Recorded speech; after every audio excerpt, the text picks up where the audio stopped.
Are you a brewhead? I'm a brewhead. Are you a brewhead? I'm a brewhead. Y'all are brewheads? Yeah, we brewheads. So pour a glass of craft beer, we can do this. Yeah. What's good, y'all? This is C-Certified Brewhead. And I am Nathan from Nathan Does Beer. And welcome to episode 234 of Brewing the Podcast Adjunct series. Nathaniel, it has been a month plus. It has, yeah. We've both been out of the country for a bit, but we are back and ready to get back into it. We are indeed. I feel like the audience there, you guys won't have noticed because we kept it running. We banked tons of episodes, and now we are back to week as of this point, which is no problem at all.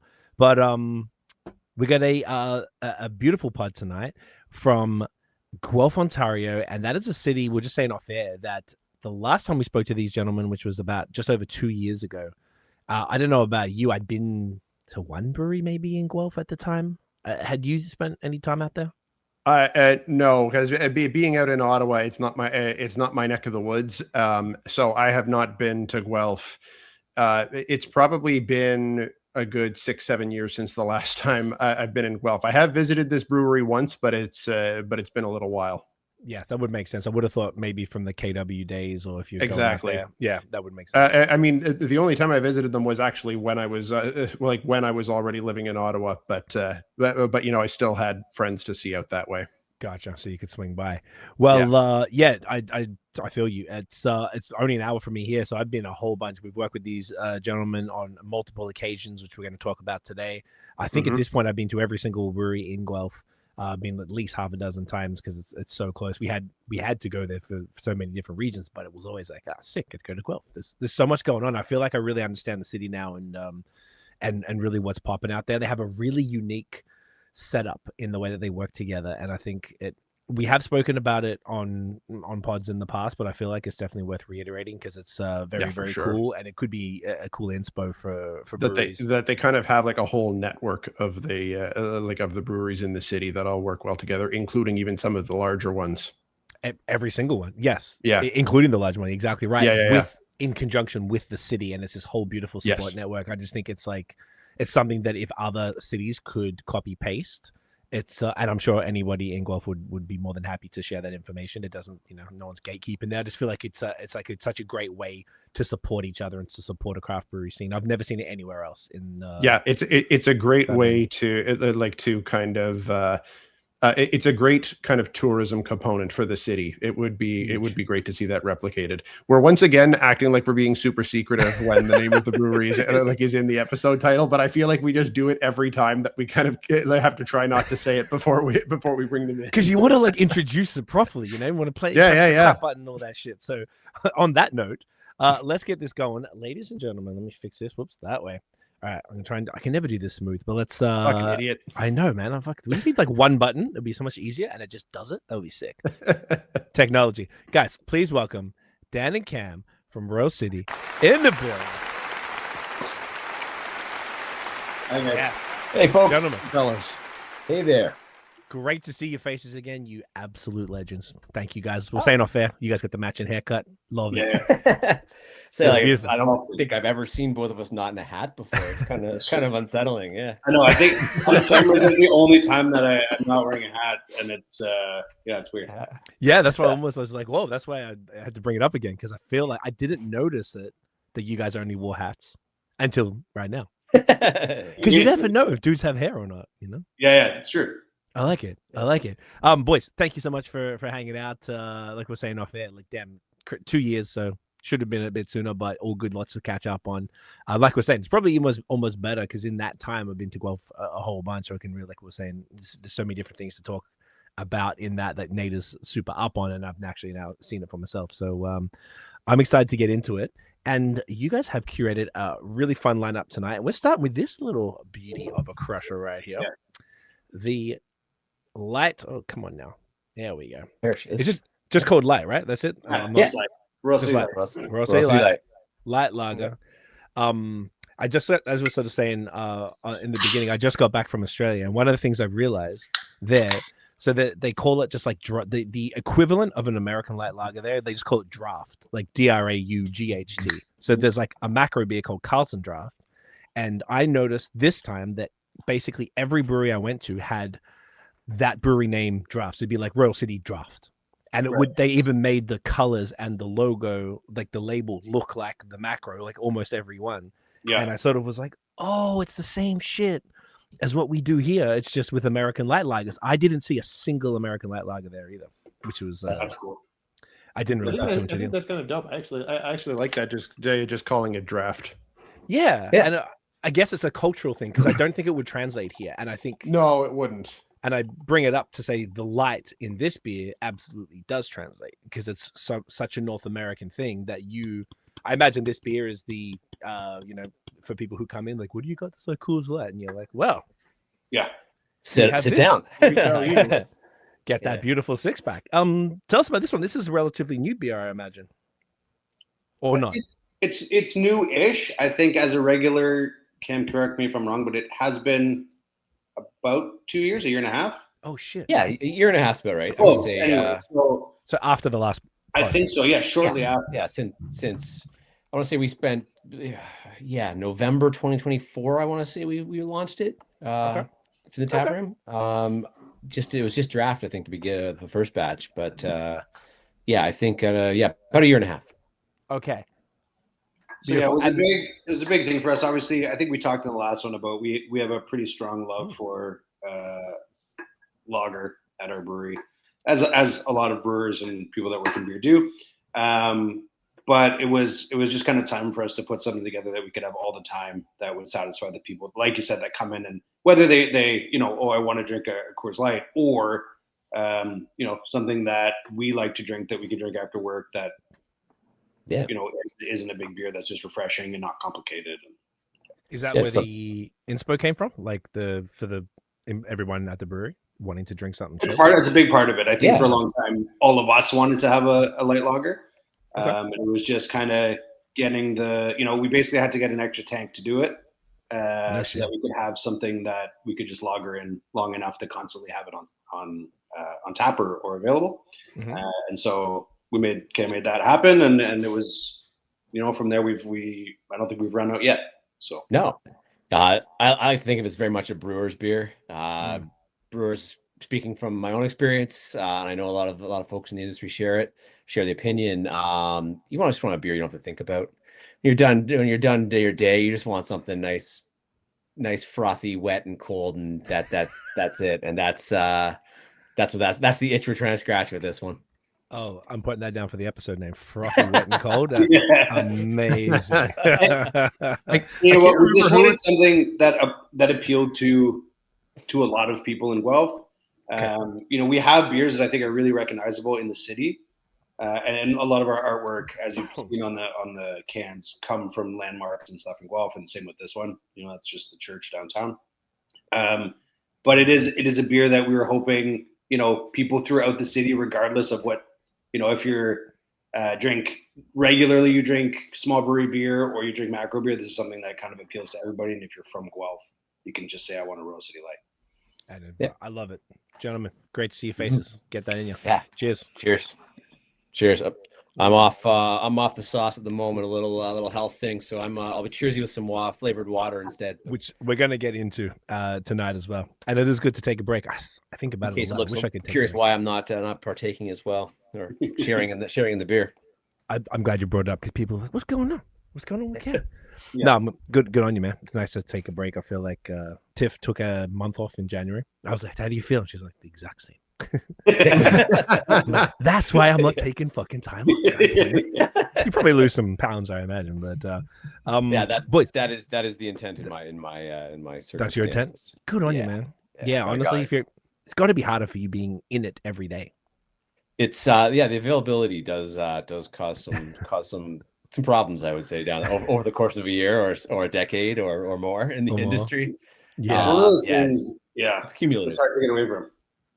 Totally. And not even to mention, I know you guys physically aren't brewing, but like, you'd be walking through and you'd be like, yo, try this. It's, we're 2 weeks in on this beer. What do you reckon? You're just going to be sampling all the time at 8 a.m. I hear, which is insane. And that would add up. Yeah. It does. But I do say, when we do tours sometimes with people, and I don't mean this as like something people should do every day, or I'm not recommending. But having a beer off the tank at 10 o'clock in the morning is it's the best beer that you've ever had. I'm not saying you should do it all the time. I'm not saying I do it all the time. But that's going to be the new Health Canada warning on beer packaging. Yeah. 10 o'clock in the It's one of those things where you're just like, this is awesome. Tank rip at 10 a.m. 10 a.m. tank rip. Are you writing that one down, Nate? Yeah, I'm writing it down. Beautiful. Tastiest beer you'll ever get. Yeah. Tastiest beer you'll ever get. 10 a.m. tank rip. I love it. Oh, you guys, this This is is the next looking one like off. oh, there you go. 10 a.m. tank rip. Yeah. Fucking, I love it. Boys, this is awesome. Thank I you. love craft versions. Like I would imagine, I don't drink many American light lagers. Typically speaking, I probably lean more to the, well, we've got actually a beer coming up shortly, which is more what I would drink more often. But I really, really love when a craft brewery does, this is 3.8, by the way, percent, which it's so, like, I wouldn't have guessed it is such a light beer, so much flavor. It's wonderful. I love it. This is so cool. What do you guys know what any key, I imagine there's like flaked flake rice usually in this, or flake wheat? It's corn nurse. Yeah. Corn. Oh, fuck, Yeah. of course. What about the hops in it? Global hops.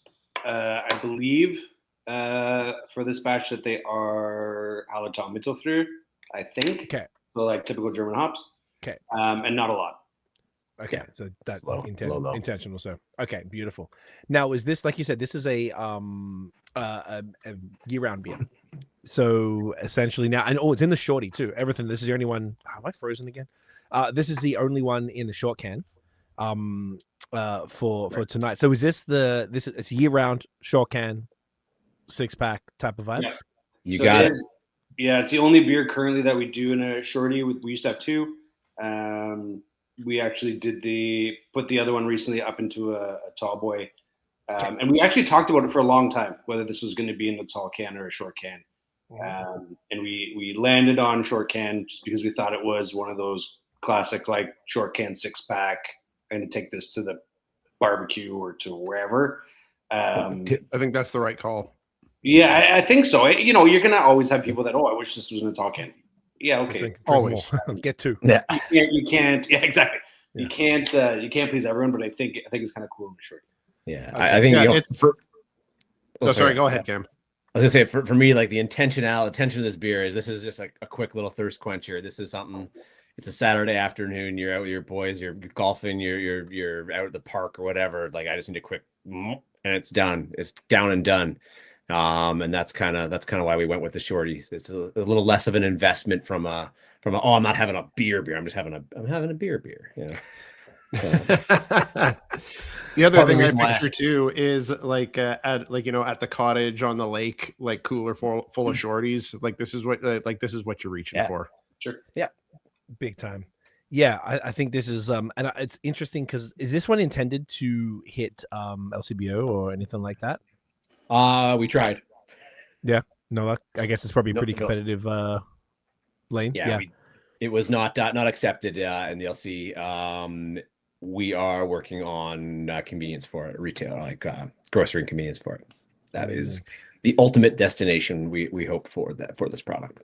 Gotcha. That would make fantastic sense as well. I brought up the LCBO mostly because I've heard that they prefer the tall cans, and there's a lot of brands, do. Matron, Tooth and Nail, Godspeed, all had to make tall cans of their LCBO brands, which for better or worse. I mean, I don't think they loved it, but what are you gonna do? Type shit. Yeah. Agreed. C stands for control. That's it. That it Does. does. Is the same impact as far as the LCBO, restricting the sizes or whatever? Is that seen in convenience or grocery or gas stations, anything like that now? That's a really good question. I think it's seen much less in the craft space, because so much of what goes in there in the craft space, or at least in the smaller side of the craft space, is existing LCBO SKUs. For most of us, our SKUs are single tall cans. When you get into bigger guys, they have a lot more varied and diverse listings at the LCBO, so they'll have multiple SKUs for the same products. And that's generally just different packaging. So I think it's a lot more common to see larger producers with variety of packaging sizes at convenience, versus right now, like a lot of the smaller guys like us is still the same stuff that goes to the LCBO, because that's where the SKUs exist, or that's the stock keeping units exist. So I'm getting all jargony, but that's where the SKUs People are. know. You're good. Interesting. That's cool. The that was kind of what I was hoping you would say, that there'd be some more diversity, just because like I can imagine the amount of capital that would be required for the breweries to switch a product that had, this hadn't been around forever, but if you're looking for some of the other breweries we mentioned, like Vim had been in a shorty forever. So then they're like, now we have to go and switch this whole thing. You got to change the design template. You got to do all of these. It's not like the easiest process in the world. So it's cool. And it's like, also, I mean, maybe the LCBO consumer seems to want 473s, but like, I don't know. I feel like I like a short can though. It means I can drink more. Like we were saying, I just drink more of them. We can have either more of the same or a diversity. I can have, maybe if I'm going to have milk for me, because I'm drinking a diverse, like a bunch of different beers in a night. If I did I like to have like a blonde lager and like a darker lager or something back to back before getting into some IPAs and stuff. But then if I got shorties, I could have like 3, and I'd have 3 different types of, and I've like, I appreciate that. And this fits perfectly into that zone. Not to mention the other examples you gave, particularly coming into the warmer season, right? This is the money zone for this beer. Yeah. So it's good that people still want it. The other thing to think about too is, and I don't know if the Vim and Vigor is like this, but if they still sell out of their own shop in shorties, then they have to keep both sizes. Do they, Nate? I don't know. No, they've shifted it to just straight tall cans. Oh fuck! Of course, no, because I did. I do. They moved everything to tall cans, like everything to talls. Yeah. So I imagine it was for the reason you were talking about, Dan. Not absolutely everything. A couple of their higher alc ones are still in shorties, but most of them are in tall now. Okay. But the important point being that none of their brands are in both. Right, because that's a huge pain in the ass. Mm-hmm. I can only imagine. Yeah, just keeping the infrastructure around and keeping the packaging materials around for both sizes it's gotta have a lot of storage. Yeah, that's true. And I guess it would make no sense for you guys either, even though you're working on getting this into a distribution situation. Like if you ever wanted tall cans at the brewery, that didn't make sense for you guys really to have both. For obvious reasons. I'd say the main reason is that what happens if we don't do the math right and we run out of talls and don't run out of shorts, or don't run out of shorts and don't run out of talls. The intent is to kind of keep both products available as a full-time SKU. It's just like, you're throwing darts at a board about which way is going to sell more. And we don't want to run out of one packaging format and let people down. If they're expecting to come in and get a tall can of this and they can't, I don't want to put people in that position, or us in that position where we're letting people down, basically. Also, from us, we're kind of packaging a batch at a time. In our case, I mean, we got to stop the machine, stop the canning line, move it back from shorts to talls. It doesn't take that long. It's like, it's 20 minutes, half hour to get that transition done. But you're kind of stopping your days. Canning line's running well. You don't want to stop that day when the canning line's running well. So it just adds an extra little wrinkle. Understood. Yeah, it makes no sense. And I feel like it's almost like a part of the brand identity to have the packaging is kind of tied to it, at least in craft. Because if you think of as you were saying that with the different sizes, I'm thinking of the macro brands that do have multiple sizes, whether it's PBR or Bud or something like that. You can get them in kind of whatever you want. But for a craft perspective, I feel like the size of the can is tied into it. And like when we got this, I liked that it was in a 6-pack. Like that felt very intentional. Like it was like, that's how you buy this beer. It's almost like you can't buy singles. Is that how you do it? Yeah. 6. Exactly. 6 only. Yeah. Boom. Yeah. It's the only beer we do like that. Okay. And how does that work for you? What's the response? I think mostly positive. Yeah. Yeah. Like I said, the odd time you get somebody that, I just want to buy one. Okay, but this is how we sell it. Yeah. Okay. And at the end of the day, it's a $14 6-pack, which I think is pretty competitive these days on the shelf. So it's not like you're asking people to splash out huge amounts of money to try it. But we do see that on occasion. They don't get it because they don't want to invest in a 6-pack. But by and large, I think most people are pretty down with it, just picking the 6. And yeah, short cans. It's not that much of an investment time-wise, right? It's like, way you go. Yeah, smash it. Yeah, $14, dude. Yeah. Australia? Fuck me. I don't know if I was starting. That's less than $2.50 a can. Like, that's pretty good.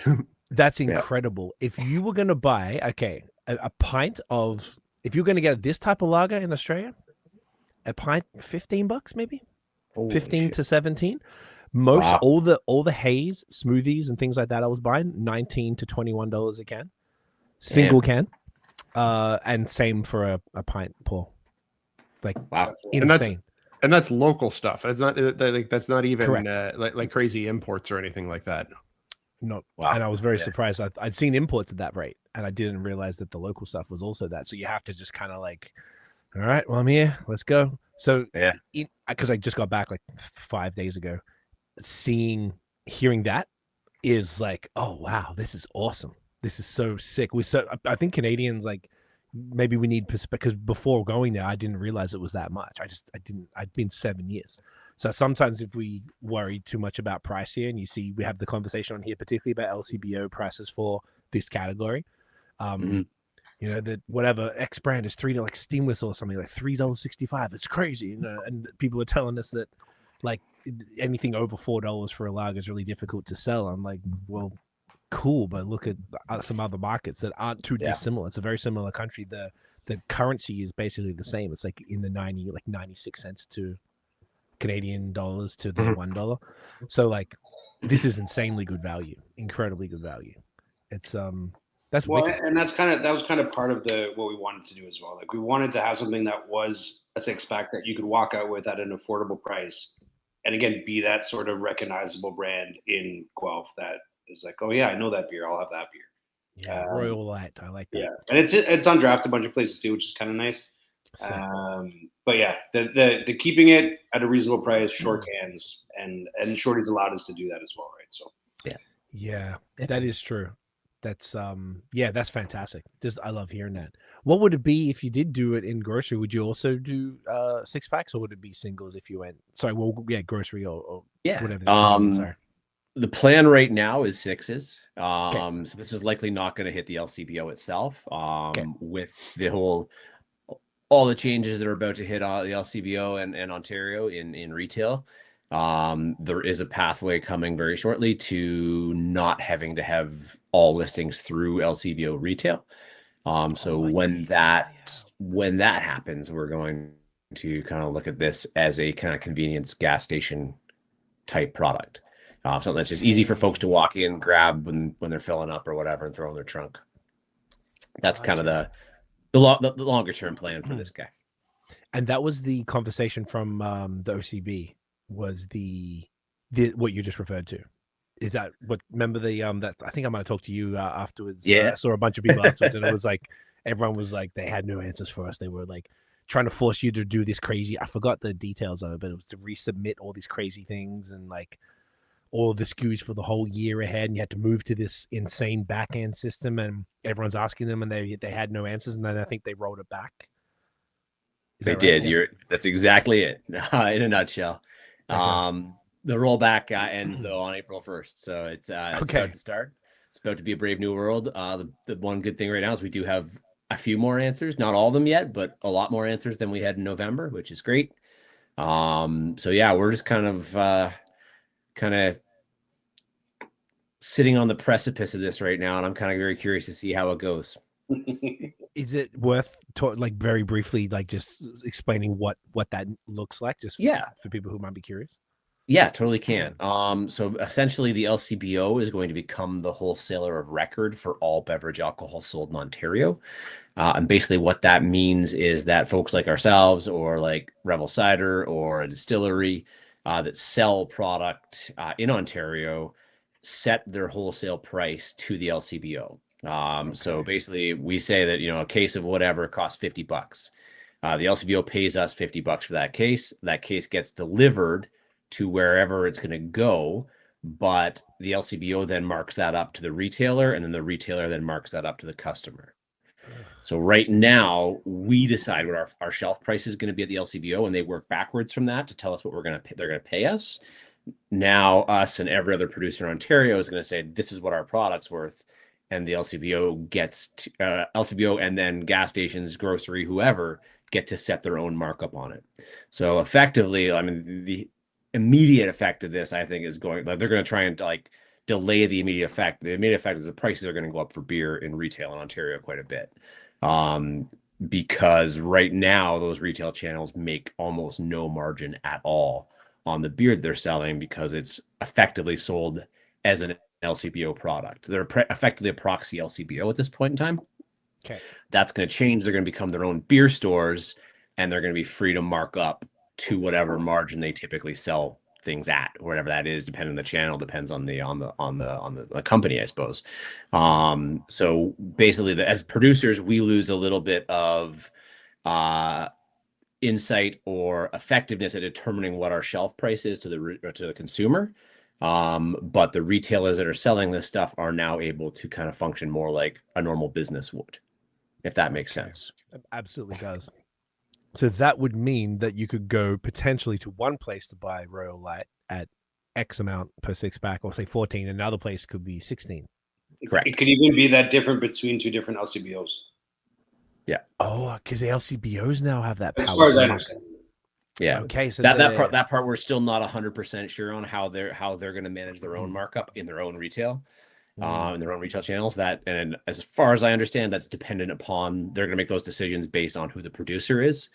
So whether that happens at the store level, whether that happens at corporate level, I don't have a clear answer on yet. But so there's still some stuff ambiguity out there. The LCBO has said that there will be a price freeze at their retail stores until the end of P2, which is some point in the end of May. So 28 days after whatever. So May 26 or something like that, roughly. Don't quote me on the exact date, but so LCBO works in periods. There's 13 periods a year. They start on April 1st. So you get basically pricing is going to be held frozen on the shelf there until the end of period 2. So you won't see an immediate surge or an immediate like knee jerk at the LCBO. It'll be kind of towards into the summer where these things start to kind of get like massaged through. And when we actually, as producers, not just Royal City, but like producers, get to see what the impact of our wholesale price is on the shelf, then we can make adjustments if they need to happen. So interesting. That's kind of where we have it right now. It's still kind of opaque. It's a little bit clearer than it was, quite a bit. But it's going to be a big change. Like, you know, some of the guys through the OCB are throwing around like generational as a descriptor of this one. It's going to be a really, really big change for how not just beer, all beverage alcohol in Ontario is treated. So yeah, we'll see, I guess, is the answer. But that's a little in a very wordy and big nutshell. That's where we're at.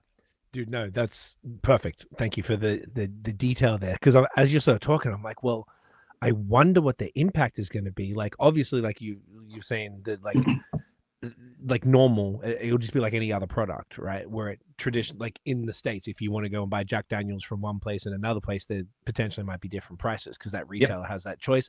Plus, then they have different states will have different taxation and da. This is all in the one province, but traditionally, these products have been uniform. You go to Sudbury, Thunder Bay, Kitchener, Guelph, Toronto, it's all the same. Doesn't matter what it is. You want to buy that beer, it's going to be that price.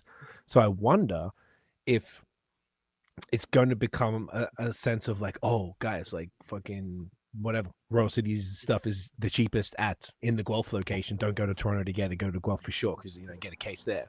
So I wonder if it'll start to affect purchasing, like price-based purchasing, from what we understand from talking to folks on the pod, that price for all the brands that are in the LCBO, price seems to be more of a factor than maybe if people are coming into the tap room. I'd imagine about you both.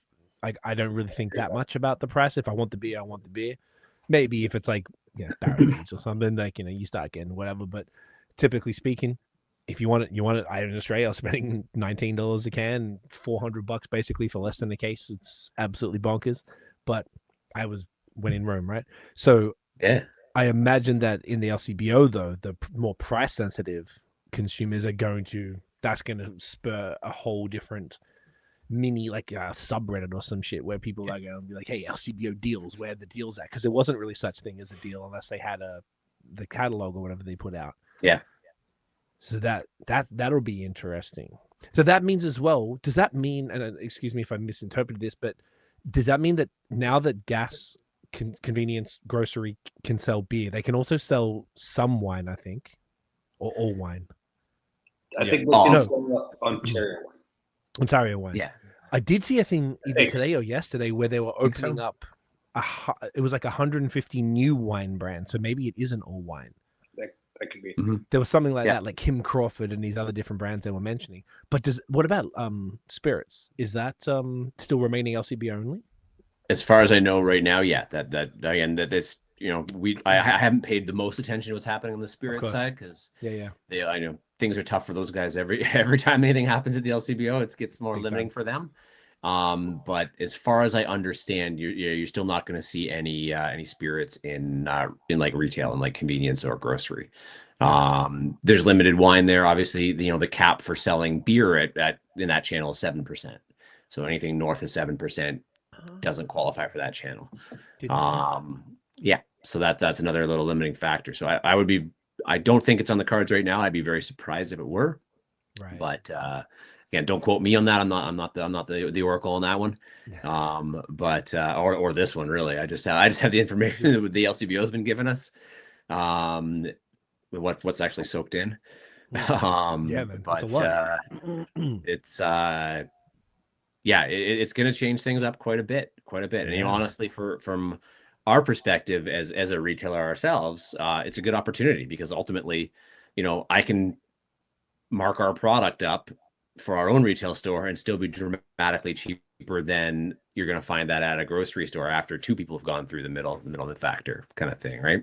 So we're still allowed to sell our own products. We're not going to change the price of our products, but we may find that those products are a lot cheaper at our place than they are similarly at the grocery store or the gas station. And not just when I'm saying our products, I mean craft beer in general, not just Royal City. We are not, I can talk for Royal City, we're not going to raise our prices when this happens. And we may find out that we wind up being, an attractive option again, based on cost, based on price. And I think you're absolutely right about. Aren't you locked in? You're locked in. Sorry to cut you off there. If you have a product in the LCBO, it doesn't have to be the same price in the brewery that it does in the LCBO. Currently, yes. Under the new world order, no, it does not. As best as we understand it. And part of that's because the LCBO gets to change the price, that just change the margin. So gotcha. I don't understand how it could possibly work that we have to match their prices when those prices are variable, because I can't imagine they're going to tell us every time they change the price on the shelf. It would be untenable. It would be really, really. I mean, I don't think that's a feat of organization that would be possible. I cut you off before. Sorry. It's just a lot. No, it's all good. I was going to say you're absolutely right about the price side. The way we've always kind of understood LCBO pricing to work is that people will pay anything for a beer once. If they haven't had it, they really want to try it. Hey, like, oh god, this is awesome. This is new. I'm going to get it. $7, whatever. I'm just going to get this. Whether they'll do it twice or the third time, though, that's where you see the price factor start to come in. Is that when something's new and novel? Hey, yeah, whatever. I just want this beer. But do I want it 3 times at that price? Maybe not. That's when you start looking at where the pennies line up, or where the fives line up on the shelf. As you said that, I'm just thinking of my own buying habits, and that's accurate. I was like, would I buy? I bought one of those $19 beers, but would I buy another can? Probably not. For that exact reason. It's novel. It was fun, and it is what it is. But you wouldn't care the same thing. Okay. This is fascinating, boys. I love it. Thank you for breaking that down. I feel like it's like all good. So, it is funny because most other people will just be like eyes glaze over and like, I don't know what you're talking. It's as I said, don't quote me on all that. That's the best my understanding is of what's happening. That may not be exactly what happens in the wild as more things happen or more things are released to us information wise. But the general structure that's what's going down. Okay. No, I appreciate it. It's fascinating. I guess watch this space. More to come on that. With that, We should do next beer. Brewski. What are we thinking? What are we thinking, Dan? Daniel's in charge. I kind of would have thought this guy. That's what I thought too. Yeah. Oh, Lubelski. Did we do that? I feel like I know this beer, and I feel like I'm gonna check on tap, see if I have had it. You definitely have it. I've definitely had it. First time we made it. Yeah. Oh, sick. Then why do I know the name? Yeah. Well, I don't know. You know what? We're probably not the first people to call it beer. Okay. Could be. You may, Craig, you may also be thinking of some of Badlands' anniversary ones. Because any of their ones with Brewski have all been like the Big Lubelski or something like that. That might be what you're thinking of. You know, there's also like probably about 1 million different beers that have done Big Lebowski-esque names. Gotcha. Then I think you're 100% correct. I'm excited for it. So this is a Polish-style lager, 5.7, so on the higher side. Yeah. Yeah. Talk to us, boys. What's the deal? So we recently just did our annual Lagerfest. Yes. Where we have a bunch of lagers from other breweries that we put on tap in the beer hall, but then also do some of our own.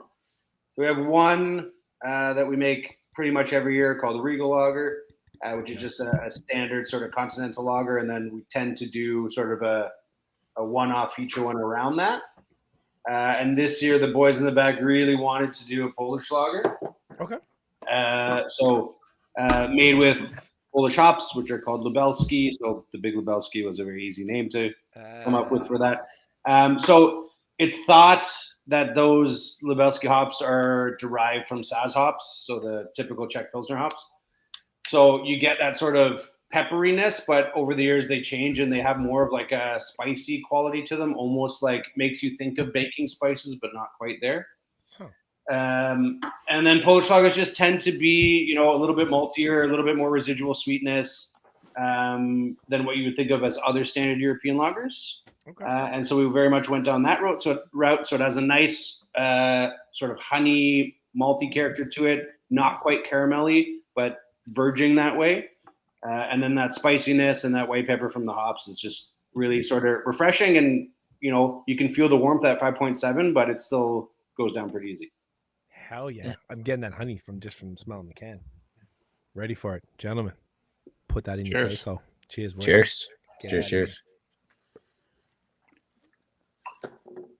Fire. It is a little ballsier, but nothing that crazy. At 5.7. Honey malt, definitely getting that honey malt. Mm-hmm. Yeah. Like I have more sip, but the pepperiness is like just subtle, like you said, like similar to the Saz spice. Yeah.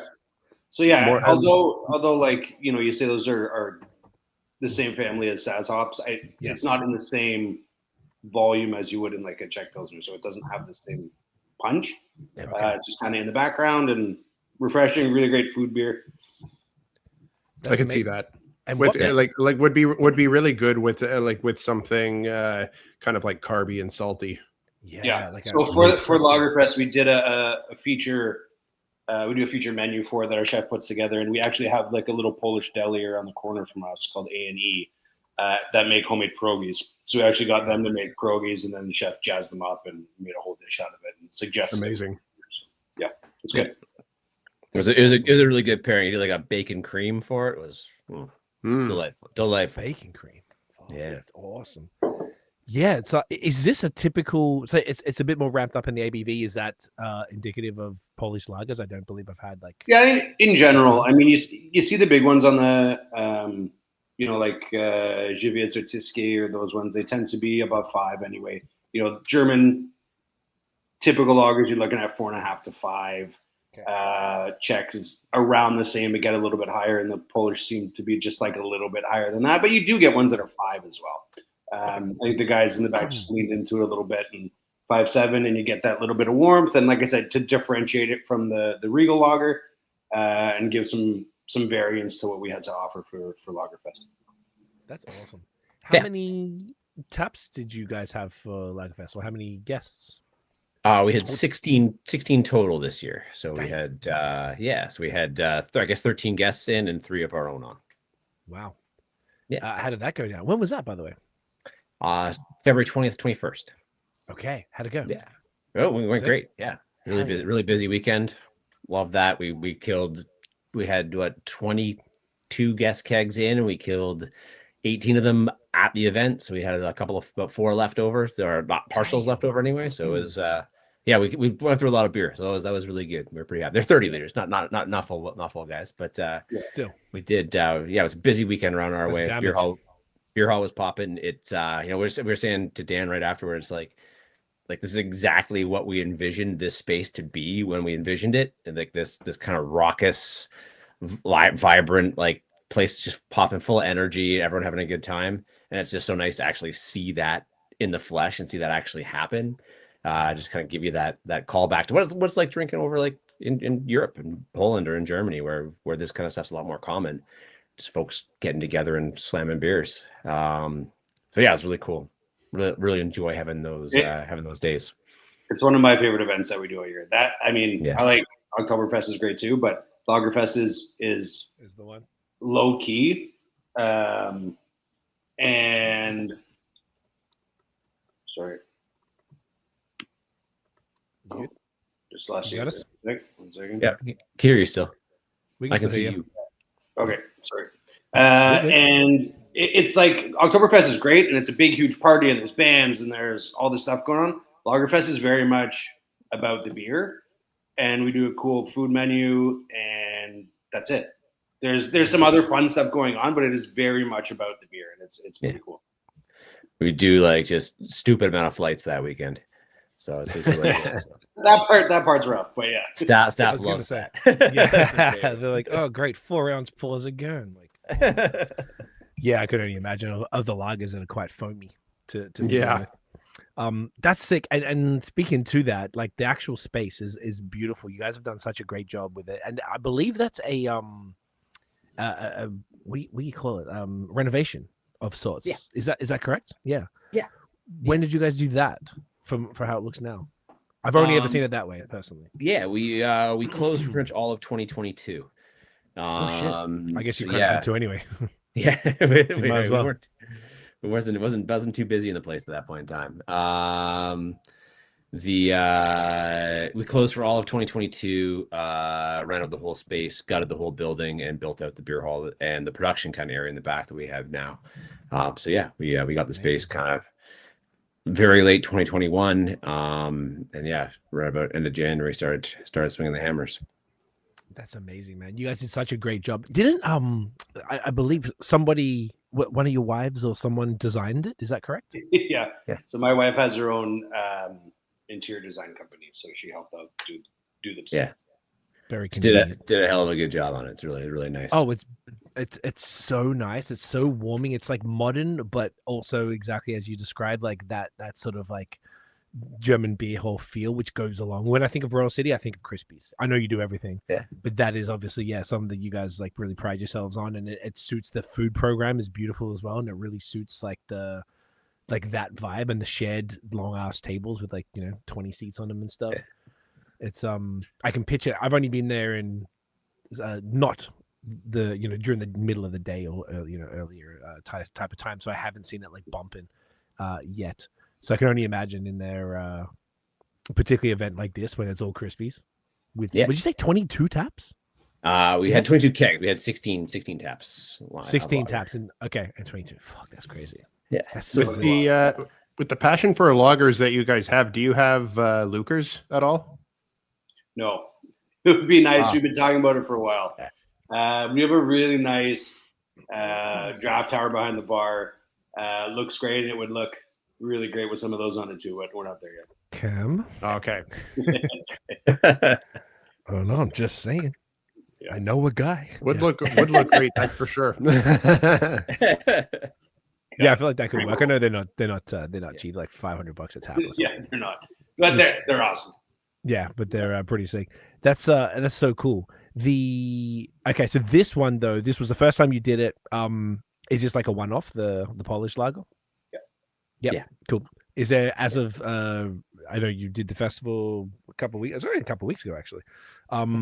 As of recording date, which is March 12th here, is it still? This is coming out next week, so this is going to be quite fast. Is this beer still available? Yes. Yeah. Okay, Yeah, I think there's a decent amount of cans left. Like, I don't think it'll last that much longer, but there's a decent amount left still. People still grab some. I don't know how much but it should be on as of the recording date, because we're recording on March 12th. When did this one drop?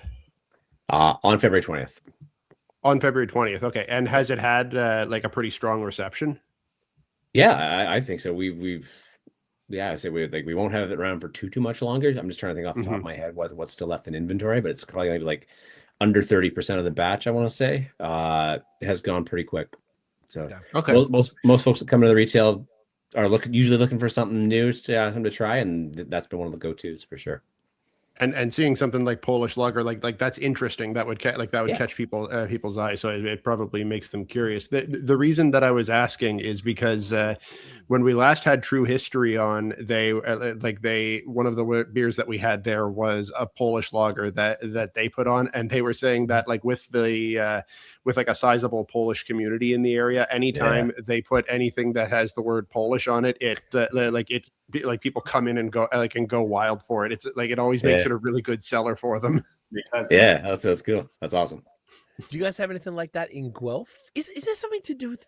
I might be misremembering something like some German connection, or am I thinking of like a? Is there something to do? Maybe it's KW has the biggest Oktoberfest outside of Germany. That's what I'm thinking of in Kitchener. Okay. Yeah. So therefore, Guelph has quite a lot of like UK expats that live there, I would say, and there's a big Italian community there too. Yeah, really big Italian post-war Italian community in Guelph. Gotcha. Does either of those translate to a uptick in specific styles in the same way that Nate was talking about Polish beers in Toronto? I would say like the earlier days, like I don't think in terms of like we were mobbed by Englishmen when we released a bitter. But in the earlier days, that is what I was asking. Yeah, I would say that it did influence some of the brewing. I would say is that this is kind of the organic market we have in town. Like this is some of the people we would try to appeal to. But to be completely honest, like Welly had done that a lot better than us before we started. So we didn't want to let that be the only thing we were trying to do. They're already doing it really well. So we would, we make a couple of those beers. We still have a bitter that we make quasi regularly. But it didn't last terribly long as this is what we do or what we want to do. Gotcha. Yeah. That makes complete sense. I didn't even consider that. Yeah, the Wellington arguably started as primarily British styles as well, and they're not too far from you guys, so it probably wouldn't make sense to do the same thing in the same city. Well, I think they'll be moving an 80 Shilling at some point. Yeah, there you go. Yeah. So that one's a little close to home though. That one's a vanity project for me. So that's nice. I look forward to hearing that story. That's awesome. Would you draw, because of say the Lager event? Would you get those folks I mentioned before, like if Kitchener has the biggest Oktoberfest that's super well known for it, would you get sort of, because you're not too far from there, would you get a bit of an influx in that, being that it's like a lager focused event at a German style beer hall, not too far that I would personally say less so for Lagerfest, more so for Oktoberfest. Yeah. Okay. Just because people are excited that time of year. Yeah. I feel like the and maybe I'm being a little cynical, but I feel like the tap takeover and the thing like that is much less of a draw than it used to be for people. Okay. Where a lot of the beers that like, there's not a lot of places you're going to go where you're going to get whatever it was, 16 really great lagers all on tap at the same time. But a lot of the beers, you go around to beer bars in your town, you've probably tried a lot of the beers before. Like you can get good beer in a lot of places now. And I feel like there's less people going to an event because it's, they're doing a Lagerfest or it's a Royal City Tap Takeover or it's whatever, where that like years ago, that used to be a big draw. And for us, like it's a big weekend. And I think a lot of people from Guelph came out. You might get a few people from the surrounding area, but I don't think people are as prone to like drive somewhere into another town just for a Lagerfest or something. For Oktoberfest, a little different because you have all the other stuff. You have the music and you have all these other things that are going on.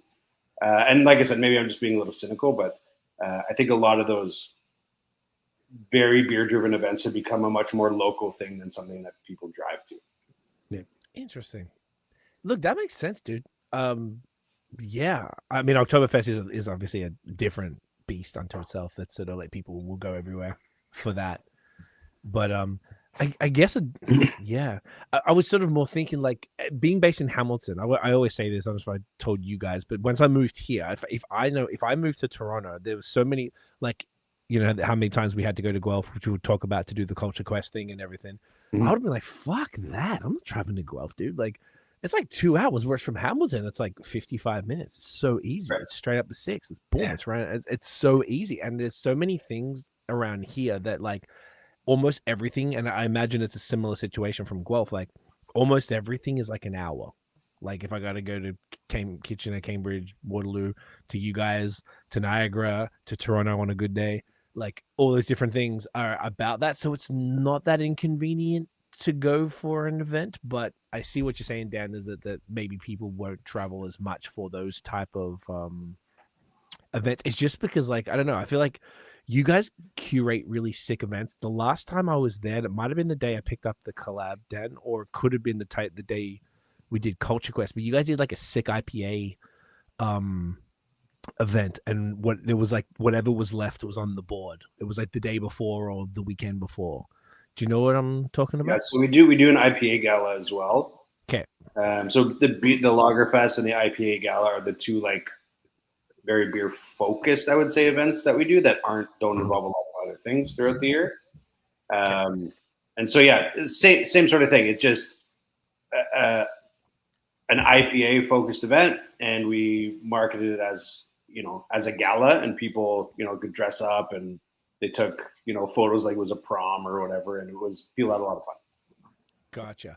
I would have thought though that, say, like, I can, without speaking to the lagers, from what I saw of the IPAs, it was extraordinarily well curated, and a lot of it was the hype stuff. And typically speaking, that stuff would get people traveling for, because if you want to get all of those things in one place, you, like, where are they going to go? You have to go to all of those places to do it individually. Like, you're not going to be able to it's going to be more difficult for you to get hold of that. So I was like, I was really impressed with what I saw. I think because a bunch of them were like either scrubbed out or crossed out or whatever, which, you know, obviously keg tapped. But yeah, I just would have thought like, oh, okay, like if you're in you know, within a reasonable amount of driving time, whether it's Hamilton, Kitchener, etc., and you guys are doing that tap takeover with that volume, that's the other part. It's not like you got 4. It's like, you know, you got 16 plus the additional kegs that are going to replace the ones that kick. It's super impressive. And I would, if I would have thought about it, I'd be like, well, you know, people who don't go to all the individual breweries all the time would be able to sick, you know, get a little DD and come through and be able to crush, you know, half a dozen or so of some really incredible beers, including your own stuff. So I see one-stop shop. One stop. Yeah, it makes sense. And I think, like I said, I think people still do it. I just think it's less than before. Less of a thing. Yeah. Yeah. And I do feel like part of it is just, you know, a lot of towns have great beer bars. And, you know, in Guelph, we have a few. In Kitchener-Waterloo, there's a few. So, like, it's yes, it's special, and yes, we'll go for it. But I do think, like, you know, if there's 16 beers, there's 8 of them at Arabella Park in Waterloo or whatever, right? Understood. So, yeah, it's cool, and people come for it. I'm not saying people don't come or they shouldn't come. I just feel like it is a lot more local than it used to be, where you draw people from all over the place for stuff like that. Yeah. Yep. That makes complete sense. Yeah, go on, Cam. I think especially in our case, as for our business, I mean, most of our messaging stays pretty local as well. So we're not really pushing out who we're talking to too far outside of our area. And maybe that's a mistake. Maybe we should be pushing that a little further out. Yeah. But generally, you know, we try to most of our messaging stays close to home. So maybe that's the reason why we're not seeing some of those other folks coming from K-Dub or from the Hammer or wherever. Yeah. Okay. No, that makes sense. I hadn't really thought about it. I guess I was just more thinking that, like, I was going to describe it as a tap takeover. I mean, I guess it is not from one specific brewery. It's like, you know, you're putting on a fire, like a mini festival, I guess. And it was just more like, I'd be like, all right, well, if you live in Guelph or if you live in Kitchener and you'd have to go to Badlands, you got to go to Third Moon, you got to go to Willowwater, you'd be like, well, fuck that. I'll just this one event. But then I didn't consider the beer bars as somewhat of a similar-ish thing. So it does serve that local market at the very least. So that's still amazing though. Like it's bringing a whole bunch of different brands to Guelph and then bringing them into you guys. So even if maybe if you're into craft beer, they're going to know who you are. I was about to say, if they, maybe they knew some of the others and they're like, oh, Royal City, then they might learn about you guys, which is also part of the, doing all these type of cool events where you bringing in your friends in the industry and just sort of showing this, united front of, hey man, these are all the most fire local breweries. Well, it's cool. There's a cool education piece too, because when you have all those, if you're going to have 16 breweries on, or however many, you're going to try to get variety of styles, right? So you're not going to all do, hey, let's all do a Pilsner, right? So you're going to have a variety of styles of beer. So it gives people the opportunity to come in and try a breadth of lager styles. And you're going to grab interesting ones and some middle of the road ones. And so people will try things that they don't maybe normally try. And there's the chance for the staff and us to be able to give a little bit of knowledge to that's like, oh yeah, you can have, a Baltic porter that, hey, that's actually a lager, right? Or things like that where people are just like, oh, that's really cool. And you get to talk to people about nerdy stuff sometimes, which is fun as well. Yeah, that's a good point. And it kind of like, that's what, is it fair? Like, I know Nate and I have said it, but like, we think of Royal City, we think of Crispies. Is that like, how do you guys think of the brand? Like, do you guys, is that like us putting that on you, or do you guys? What day is it? Yeah, no, I mean, our kind of tagline was always innovative yet approachable.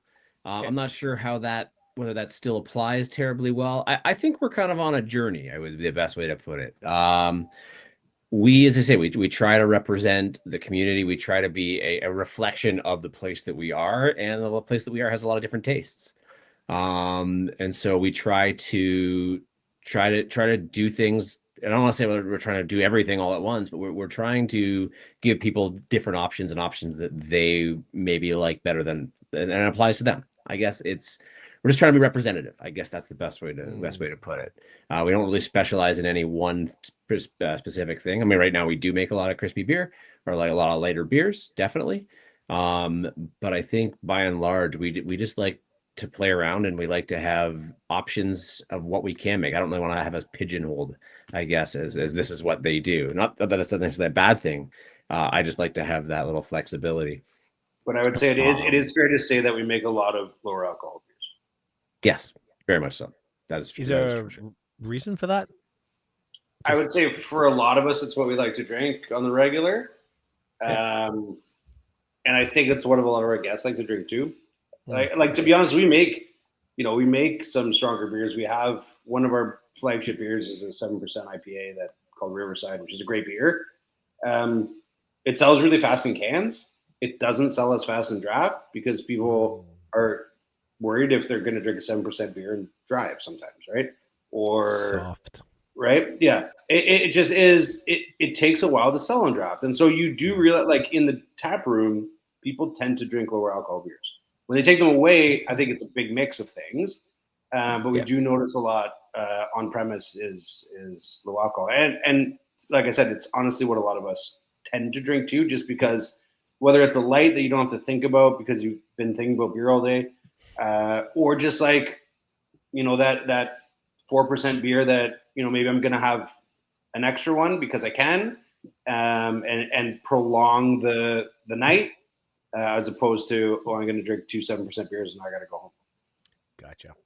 That makes sense. Even thinking of my behavior, and when I'm out, I probably would lean more towards the lower BV stuff, just for that exact reason. You just don't want to, you want to have a few more. You want to be able to like crush a few without having, like you said, 2 and calling it a night. And it goes into the beer hall vibe too, right? Like, I was just about to say. Yeah, I was just about to put out that hypothesis that one of the reasons that Greg might say that when he thinks of Royal City, he thinks of Crispies is that like the beer hall vibe definitely contributes to that, because I think when most, or at least for me, when I think of a beer hall, I'm picturing kind of like a Bavarian atmosphere where I'm even picturing like Oktoberfest big steins of lager. It's it kind of fits the image that goes in your head when you think of a beer hall. Yeah, and again, Yeah, not that you can't drink 7% beers at a beer hall, but No, of course you're not. not going to drink a lot of them. Yeah. And you wouldn't be drinking them out of No, a so 1 liter Stein either. Unless you're on Oktoberfest. But Yeah. That when we designed the space there, when we gave Christy, our Dan's wife, the ideas or the intent or what we wanted to do, that was really much it. It was like we wanted to create like a Canadian spin on this German experience. We don't want to try and copy this because that wouldn't be terribly authentic. We're not in Germany. We're not, well, Dan's German, but I'm not. We didn't want to like try and rip this off. We wanted to try and like just reinvent it through the lens that we have. That's kind of how it wound up in there the way it is. It's kind of like a German beer hall, but it's not really in other ways, right? So it was so we kind of pour a lot of crispy lager, but we don't just do that, right? Or we kind of pour a lot of low alcohol beers, but we have other options too. So it's kind of with intentionality, I guess, is the best way to put it. Like that. Yeah, that makes sense.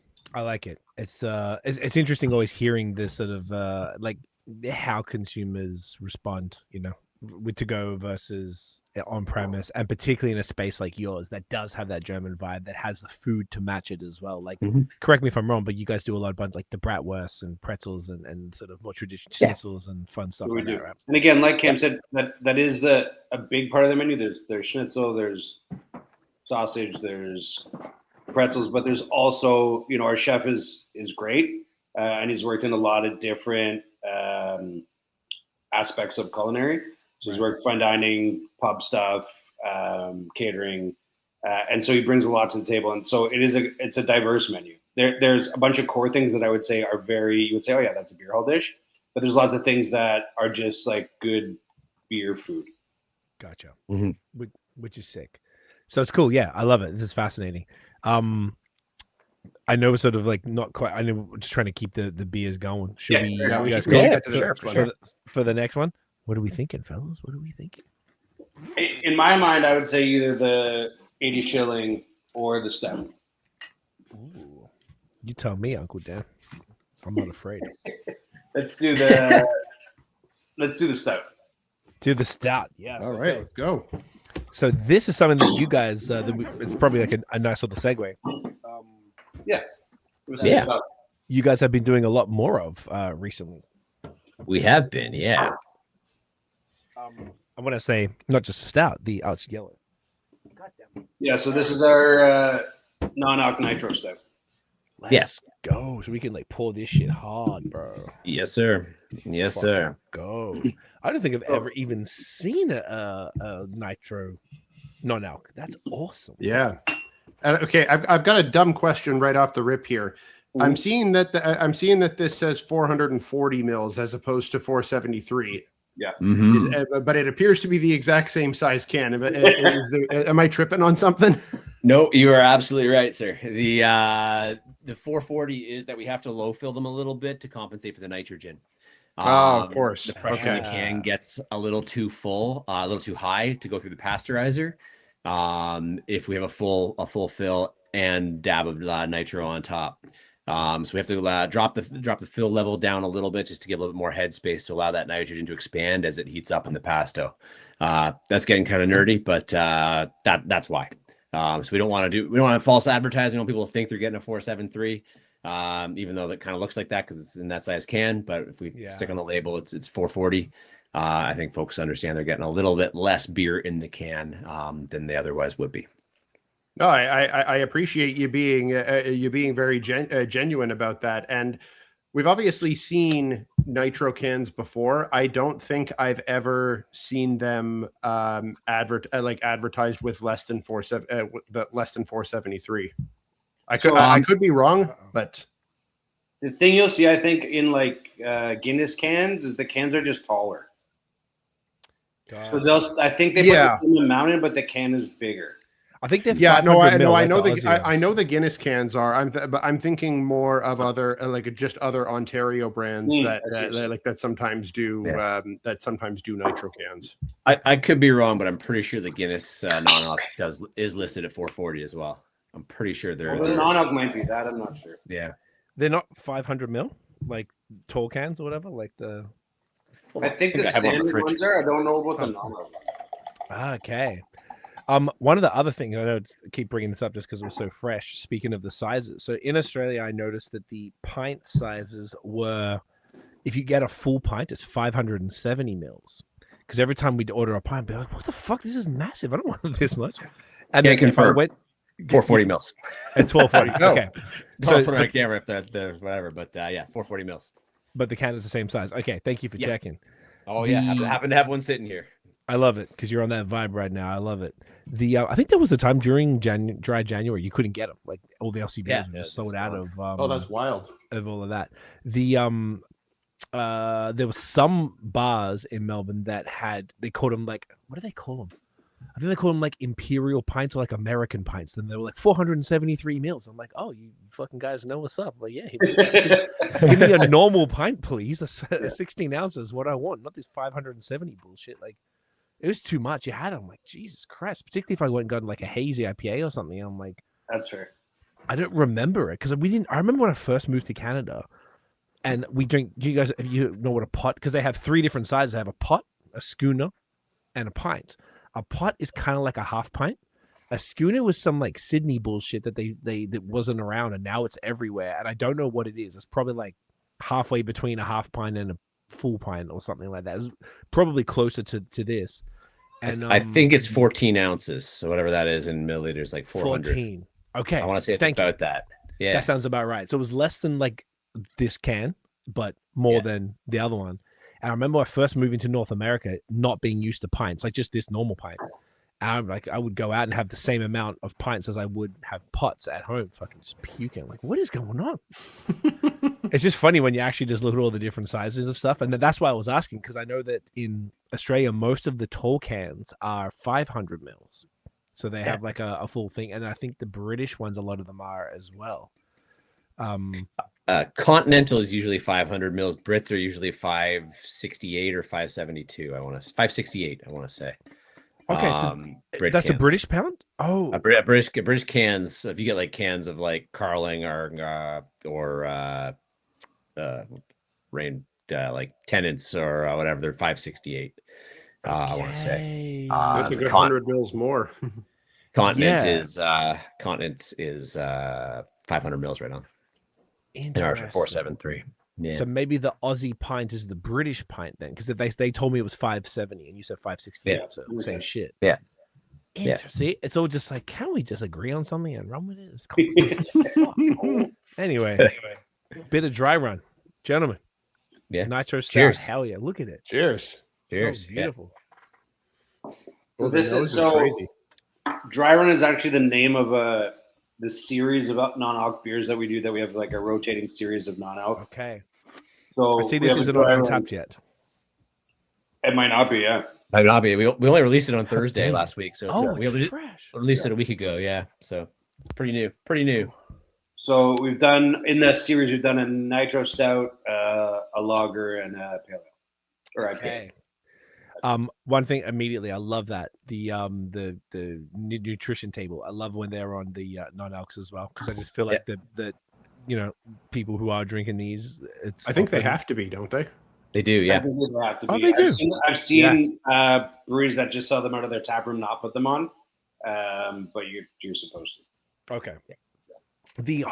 I'm smelling the can, which is something I just always enjoy doing. This is smelling like I'm getting just like straight like hop, like T90. Yeah, there is. I mean, there's a nice hop aroma to it.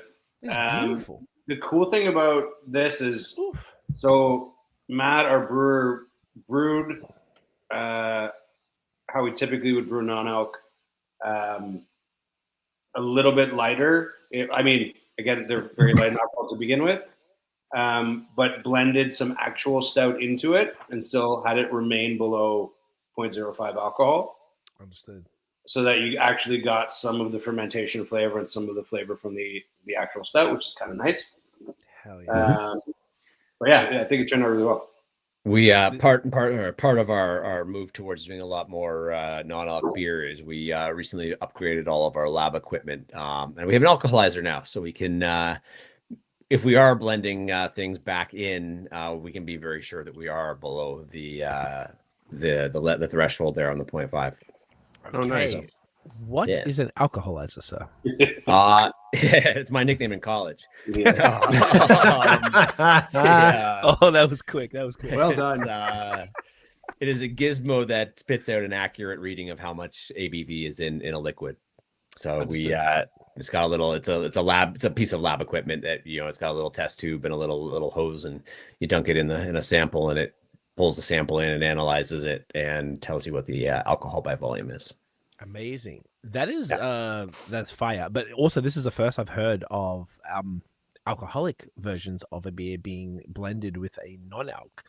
Is that do you use then the process? Is it arrested fermentation, or do you use the non-alc? Yeah. Okay. So you stop the fermentation at a particular. Yeah. So it's maltose, negative yeast, and arrested fermentation. Okay. Yeah.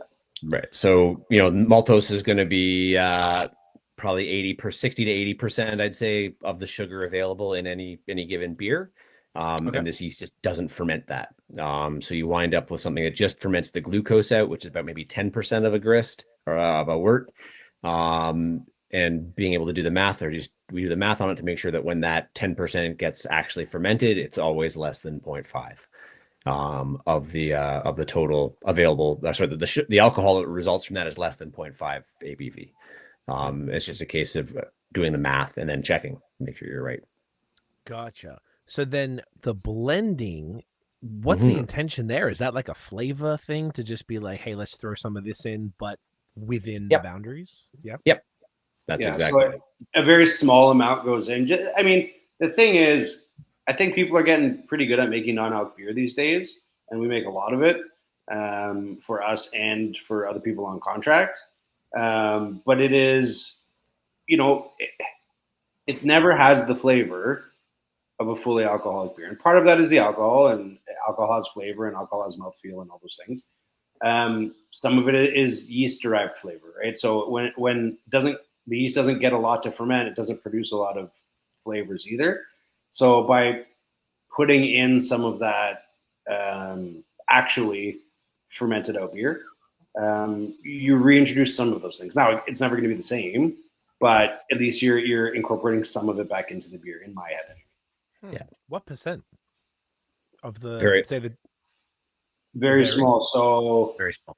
I can't remember what the math was, but it was like one. I want to say like 5. Oh, what was it? Less than 100 liters into the tank. Dramatically, yeah. It was very small. But it was it was kind of an experiment just to be like, what is going to be the impact? So you taste it before, you taste it after, and afterwards it was like, okay, so you do get a little bit more depth, a little bit more character in the beer from this, and you still keep it below the 0.05. And right. Yep. Yeah, all of our non-alcs we declare that it is less than 0.5. It's not like we're not saying this is 0.0 beer, but legally in Canada to be a non-alcoholic beer, you're less than 0.5. So that's what it needs to be. This has got so much flavor. I really love. I'm a big non-alc fan. We did the collab for our anniversary with Harmons. I think they do some phenomenal stuff. I love that. This is like, I feel like non-alc stouts are a little less common. I feel like I see more at like IPAs, kind of more American IPAs and pilsners and stuff.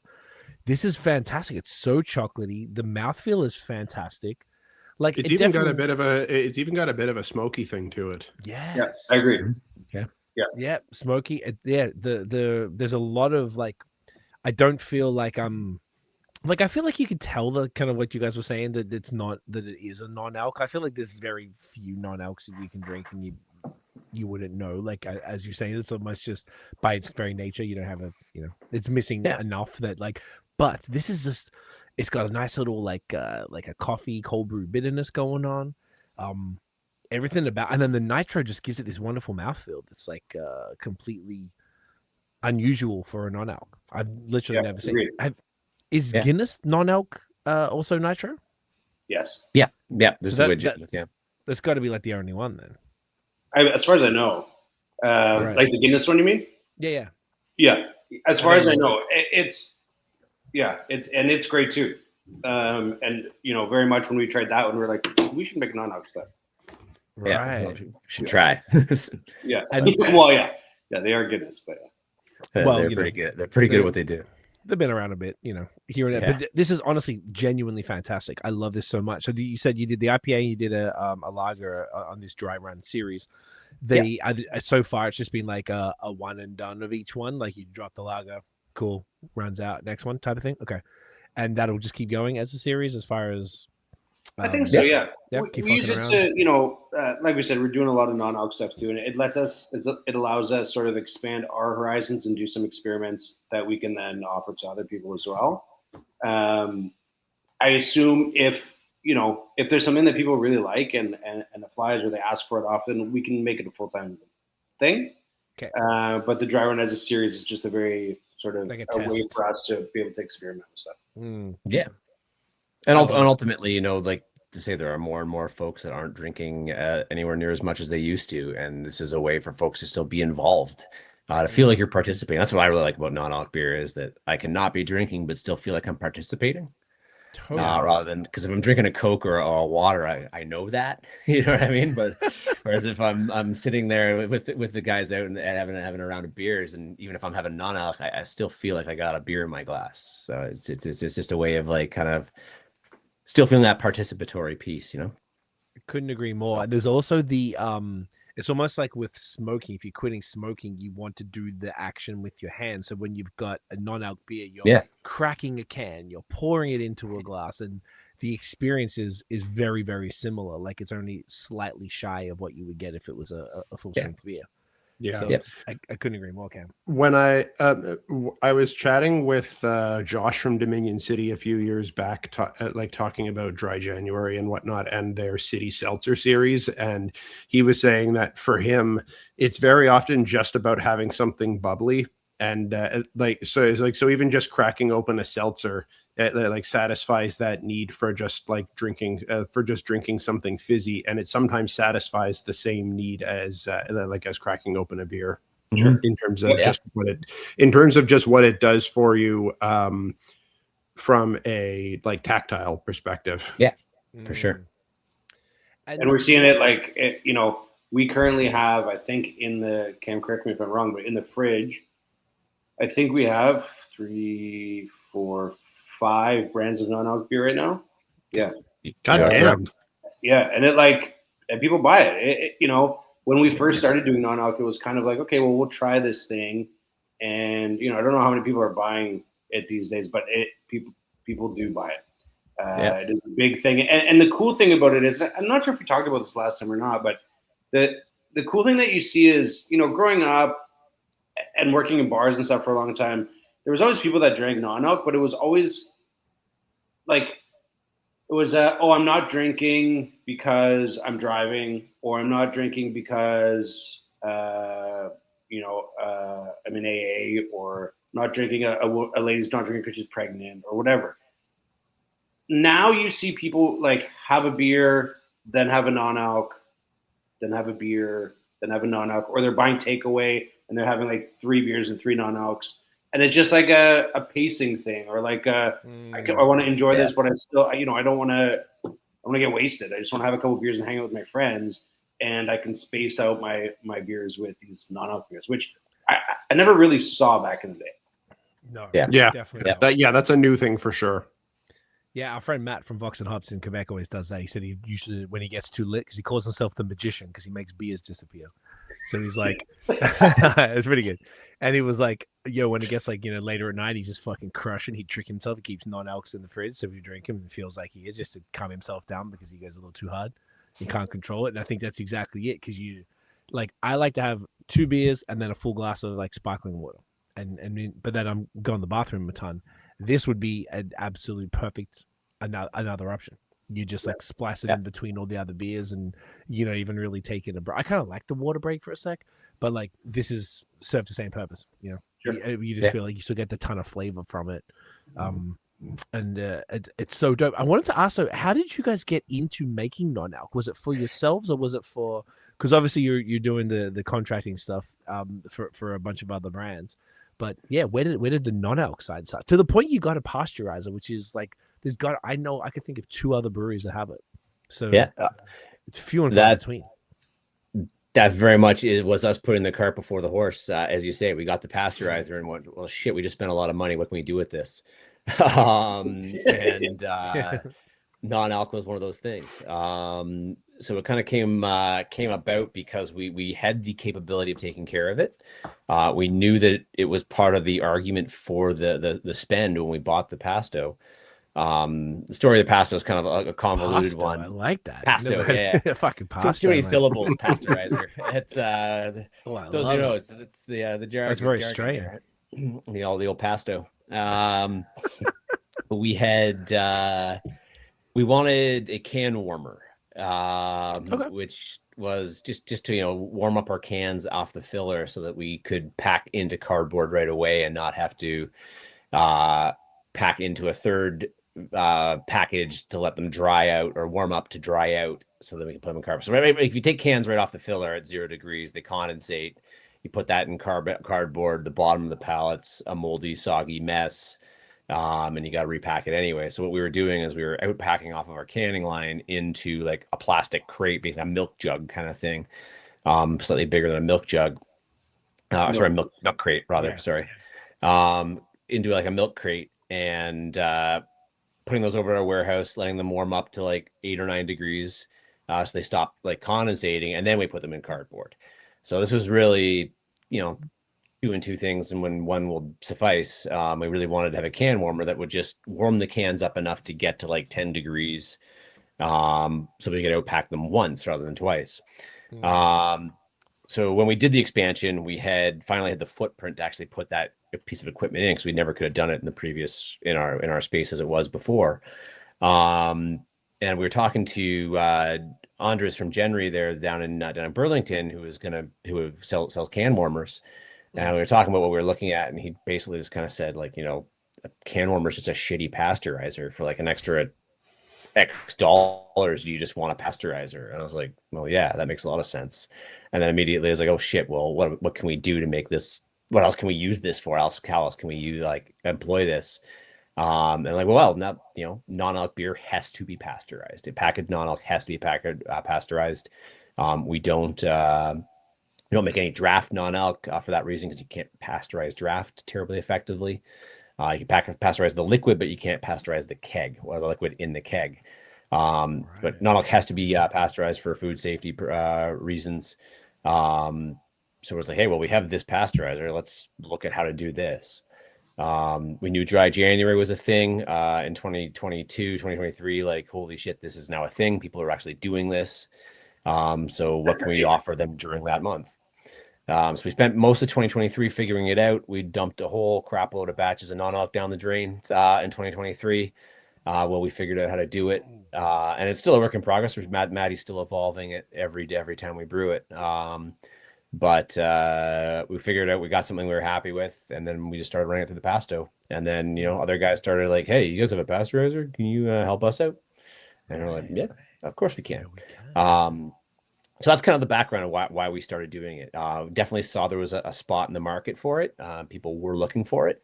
And suddenly we found ourselves with the ability to do it from an equipment standpoint. So yeah, that's really how it came about. That's really cool. It's cool that it was like a happy accident type thing, and you're able to sort of parlay that into different revenue streams as well as products for yourself. So how many? So you've done the 3 different dry runs. Are there is it like a year rounder or anything that you've landed on yet? Or are you still from the Royal City side? Are you guys still experimenting? And we do 2 year rounders right now. So going back to Big Lubelski puns, we have our OG was a pale ale. It's called Market Zero, even though it's 0.5. But Market Zero. So that one's always available. That was the first recipe we really worked on, and first beer we really worked on banging out and getting right. It's just a pale ale. So pale ale. Oh, sorry, you said that. Yeah, pale ale. American pale ale. Okay, gotcha. Yeah. So we started there. So we brewed one batch of it that we were happy with, and we wanted to release it. We released it in January, and it was like gone by the 3rd week of January. And we're like, well, shit, I guess we're doing this again. And we haven't stopped doing it since. Right. We have another full-time as well, and this is just, again, playing around with our pasteurizer. We have a non-alc radler that we make as well. So it's just a blend of Market Zero with one of the pops that we make in-house now as well. You know, I really like drinking Radlers in the summer. I think they're like just super crushable, super refreshing. And yeah, why not do a non-alc version of it? That one kind of came about just kind of one of the things that Dan was talking about in terms of flavor of non-alc. One of the things that always kind of like bugs me about the flavor of non-alc is it always comes across as being a little sweeter than I would like, or sweeter than I would expect. You know, you don't have the astringency, the alcohol there. You have a lot of residual sugar left in the beer when you make it. So I'm like, all right, how can we make this a feature, not a bug? So let's just make a Radler and fill it with pop, and then it's supposed to be sweet. And so that personally, I like that one a lot, just because it helps me look past that thing that I always have this trouble looking past with non-alc. So yeah, we make a non-alc Radler that's called Baseline. It's named after one of the streets, one of the county roads just outside Guelph, Jones Baseline. But for the folks in town, they gotta recognize it. It's kind of like that image of, like, you know, being bottom, low alcohol, low. You're at the base. Yeah. Smart. So yeah, we wanted that's where that one came from. Was really just trying to, like, yeah, how do we make this? How do we work with this thing that we don't really like about non-alcoholic beer and make it something we can like about it? So yeah. So those are the two full timers we have. Okay. And then now you're just playing around with this dry run series as kind of like, like you're saying, for Matt to learn how to just like do different styles and nail it. Okay. Yeah, and then if we have other people that ask us, you know, like we said, we do a lot of contract non-alc for other people as well. Okay. And especially if they're going to ask for a style that we haven't done and they don't have their own recipe, it helps us. Dry run helps us run that recipe once before we have to commit to making it for somebody else, so that we can say, yeah, okay, this works, this doesn't work, and we can work on it from there. That's really smart. Particularly because you're offering it as a service, and you know you want to make sure you can deliver when people, you know, I imagine it's not the cheapest thing in the world. Okay, that is fire. So you've got the two ones year round. You got these ones. The percentage I was going to ask briefly of stuff that you do for your contract clients versus your own stuff. Is it like what are you brewing? Is it more and more on the contract side, or are you guys, because now you got those 2 year rounders? I imagine if they're moving, particularly I know we're in March, but I guess the first couple months of the year, though, I imagine is the most popular time for them. Well, I would say brewing them before, so bring them at the end of last year was probably so people had them ready for January and March. Gotcha. January, yeah. So that's when it goes crazy. I think Cam can speak to right now, but you know, I don't know what percentage of our overall production right now is non-alc, but it is significant. Yeah, it's growing, definitely. Off the top of my head, it's hard because it varies month over month, but I would say between 15 to 20% of our total production now is non-alcoholic. That's non-alcoholic beer. Yeah. Non-alcoholic beer. That's interesting, eh? Yeah, I'd say it's definitely something people are after. Yeah, signifier of where people are, what people are after, and where sort of like the beer world is kind of moving. Like 5 years ago, you wouldn't have be like, hell no, it wouldn't have even been remotely close to that. Even 3 years ago, it was, well, we'll do one of these and see how it goes, right? And then, that's true. There's definitely an acceptance that's very different on the soda side that you're drinking, Cam. Touch on that. So you obviously over and above the beer, obviously, So what are you working with? Yeah, I mean, this one kind of came around from kind of similar way that the non-alc did. So I'll just shameless self-promotion. So that's just one of our sparkling waters. We have 4 flavors of sparkling water at the moment and 5 pops that we make. Basically just came around from like looking at the canning line, and it's like, hey, well, this stuff runs like 30 to 40% of the week right now packaging beer. Like, what else can we run through this? And we came up like, let's see about pop. We have the pasteurizer, we can do that. We have a HACCP plan, so a food safety plan in place at the brewery now. So we can sell this like outside of just our own space, with some confidence, and knowing that we're, you know, ultimately taking care of and not putting something harmful out. So between the pasteurizer, between the new lab stuff, between the HACCP plan, we figured, hey, we can launch this little side hustle. So yeah, we do a run of our own flavored water and pops. We don't really send them too far outside of Guelph right now, but we're working on kind of just building it up as a local kind of thing, like just trying to get it in most convenience stores and coffee shops and grocery stores and little spots like that around town. That's dope. Could you sell them across the country or even internationally if people want to buy it? With the plan we have now, we can go interprovincially, but we cannot export to the best of my knowledge. Yeah. Okay. But Dan's the gatekeeper for all that good stuff. Yeah. That's like, no, we're not doing. So like if someone's in Vancouver, say, or whatever, could they order any of the non-alc, whether it's the soda or the beer? I mean, technically they could. Shipping would be astronomical. Wouldn't be the if they're ordering a pallet, that's heavier, right? Yeah, yeah. So there are some things that, especially with changing now with interprovincial trade, that there's a bunch of stuff that's changing that makes all this a lot easier, hopefully. As far as we know, most things that we make, we can do interprovincially. There's certain products that they don't like to do interprovincially. So like things that have maple or honey or things like that in them, more like farm products, they don't like you to do international or interprovincially. But I think soda would probably be fine. Interesting. I did see the thing. All I saw so far was Doug Ford and the premier of Nova Scotia had a deal to ship between the two provinces for alcohol products. That was the only thing I saw. And if I'm not mistaken, I heard about these during the pandemic when all of this became a big topic of conversation, was like each province has to make a deal with each province, a reciprocal deal with each province in order to do that. So this was the first time there was publicly anything that I had seen between two provinces. Like apparently it had been legal for quite some time. It's just nobody bothered to make the deals.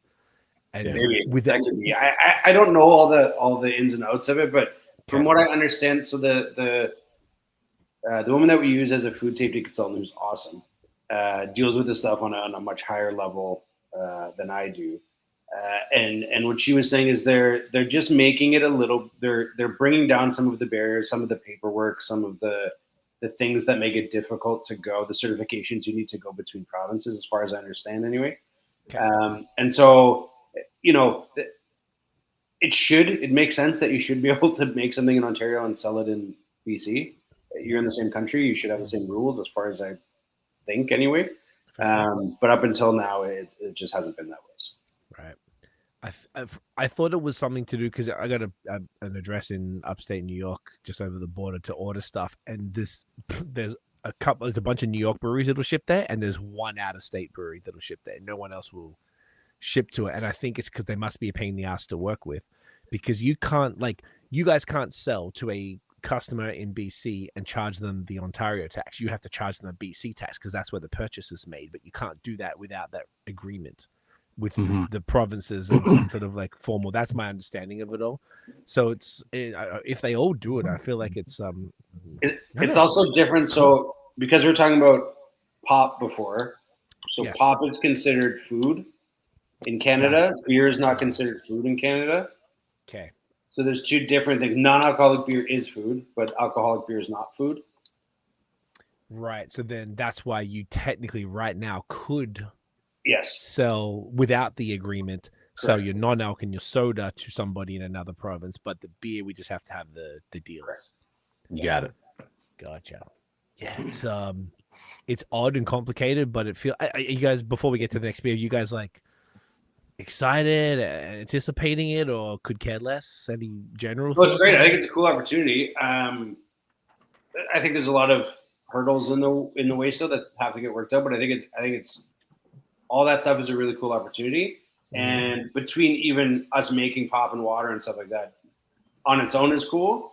And then being able, if there is this really ease of interprovincial trade that happens, then that just opens up a lot of stuff for a lot of people, not just us. Yep. Yeah. I guess any new revenue stream is welcome. essentially. Yeah, I think it's really good for consumers as well, is getting the opportunity to try things from our own darn country, rather than having to have all these imports that on the shelves at the LCBO or wherever. It's like, hey, couldn't we just try some stuff from New Brunswick or from Saskatchewan, or like, there's a lot of good breweries in those provinces. Let's see if we can get some of their stuff here, rather than having to look afield or abroad. I think I'd love to see that personally. I just, as a consumer, like, yeah, let's make it easier to get stuff from Canada. That'd be great. Couldn't agree more. I think it might even open up more opportunities for collaboration too. Like if there's more, Definitely. like you guys might, like, I don't know how it would work as far as you have to like test the waters for each market, just like you would even within the province. Like, do we want to put our beers in the LCBO in Ottawa, or should we keep it closer to home or whatever? So it'd be the same thing, but I feel like it, for those, as you're going, you would connect, and you'd essentially, collaborations might be that sort of bridge for both sides. Like if once it's all open up, Saskatchewan, great example, you could connect with the brewery out there and be like, all right, sweet, well, let's do some collabs, and we'll go to each place and we'll actually physically do a thing and then help each other out. Like, do a tap takeover in our place, do Royal City over in Saskatchewan, and then bring the people in. And I'm sure someone like the smaller markets actually are probably a net benefit, more so even the larger markets like Ontario and Quebec, because someone like Saskatchewan doesn't have that many breweries. We've got like 450 here or something like that. And we have a lot still. Somewhere in that range. Yeah. So it would be pretty sweet for the smaller markets, which I feel like it puts us at a bit of an advantage, being a larger market, going into places like that, Manitoba or fucking even Yukon, or some of these other places. Sure. Nova Scotia is pretty small, PEI, and you can pop into those places and sort of really like the drinkers will be like, yo, this is sick. I haven't been able to get jack shit for all this time. Like now all of a sudden there's all this fun stuff. Don't have to order it. They'll come here. I feel like it's like it could be like a whole new wave of excitement around beer, after the sort of down, COVID peak, and then kind of that flattening a bit, and we're seeing a bunch of the closures, and then maybe it could bring things back up again. Yeah. Absolutely. Sick. What are we crushing, gentlemen? What are we doing? My suggestion would be the 80 Shilling. Let's do it. And let's hit 80. I can tell you about his vanity project. There we go. So 80 Shilling. I always get. So this is not a Scotch ale, is it? It's like a crispy as such. No. Well, it's a Scottish ale. Scottish. Yeah, it's a Scottish style ale. Daniel can walk you through the requirements and the definitions of the styles and that. Generally, most of the ale that gets drank in Scotland is not terribly high alcohol. Okay. It is in that 3 to 4.5 range. Gotcha. And Scottish ale or Scottish style ales generally are lower. Right. To qualify as a Scotch ale or like a wee heavy, generally those are a little higher alcohol styles as well, but they're not terribly common or popular, at least traditionally over there. Yeah. So, Dan, you want to walk through the notes and the flavor stuff? Yeah, the higher alcohol stuff, as far as I know, used to be more common as like brewed on estates, as opposed to things that you would serve to the masses in pubs or whatever. Yeah, but and from an export perspective too, a lot of the higher alcohol stuff was export only, but you wasn't really made for the domestic market. Yeah, or consumed as much in the domestic market. You have the shilling system that the Scotch used for a long time that were sort of you paid based on the strength of the beer, and to put it in perspective, 80 Shilling is high. Yeah. Okay. But again, at 4.8% for us, traditionally, that's not, we don't think of that as a high alcohol beer. No. But as Cam said, a lot of the beer at the time was a lot weaker than that. So it was considered a strong beer. And so you'd pay, 80 Shilling to us. There were 60 Shilling beers. And less. And, they all, just like a lot of other beers of that time, ranged in style. Malt was the dominant characteristic, UK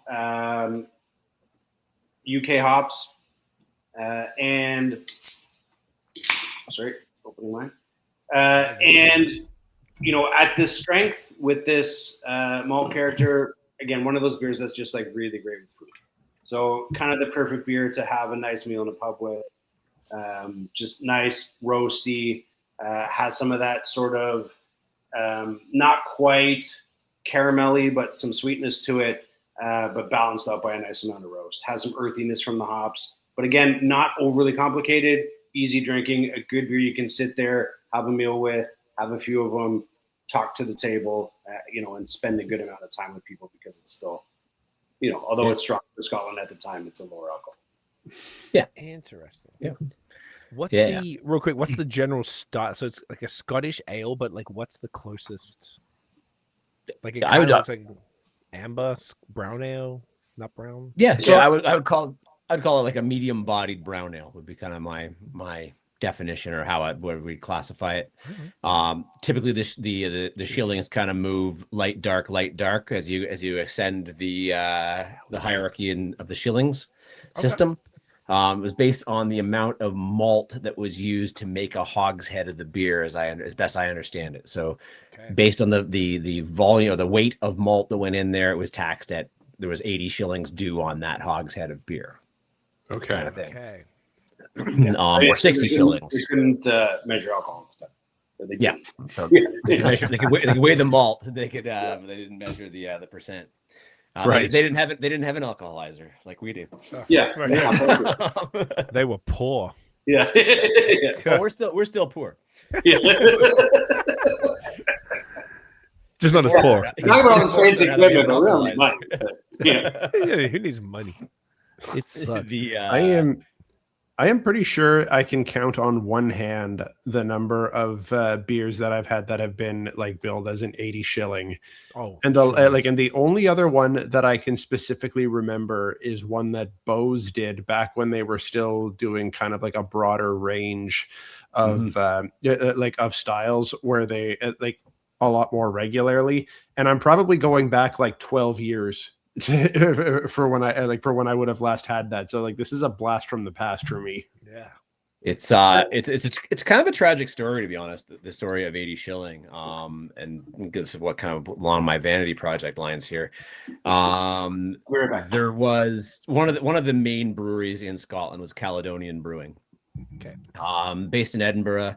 They made two main beers, one Cali 80, so Caledonian 80 Shilling. And the other one's called Duker's IPA, which is an English style IPA. Caledonia, like 80 Shilling, is kind of like was one of the main styles of beer that was considered as an ale. Obviously, Scots drink a lot of Tennent's lager as well. But McEwen's used to make an 80 Shilling. Caledonia made an 80 Shilling back in the day.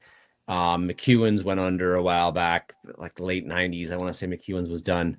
But Caledonia hung on. They got passed around into a bunch of other parents. Newcastle owned them for a little while. Tennent's actually owned them for a little while. And then I want to say in like 2017, maybe 2018, I could be wrong on the dates, but it's about then, the brewery just got shut down and they don't make 80 Shilling anymore.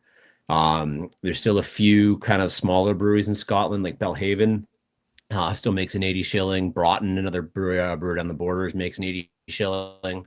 But they're getting further and fewer and further between. It's getting kind of hard to find them. I really like 80 Shilling because like that's kind of one of the beers that I grew up on. My family's all from Scotland. And so it's kind of one of the beers that I kind of was around a lot, we'll say, as a younger person, as a style. Back as an undergrad here in Guelph, there was a bar downtown called the Penny Whistle. It's kind of like an Irish pub type place. And every now and again, they'd get like casks of 80 Shilling in from Scotland. And there's like, this is how old I am. Like the old ICQ group would explode with the old O's going crazy. And it was like, Penny has 80, Penny has 80, Penny has 80. And like this legion of degenerates like myself would descend on the place and like drink them out of beer in like a night. That happened a couple of times a year. So it's got this spot for me. And the pubs that I worked in over in the UK when I lived over there, like I just poured a copious amount of this stuff. It was the beer of choice to a lot of people there.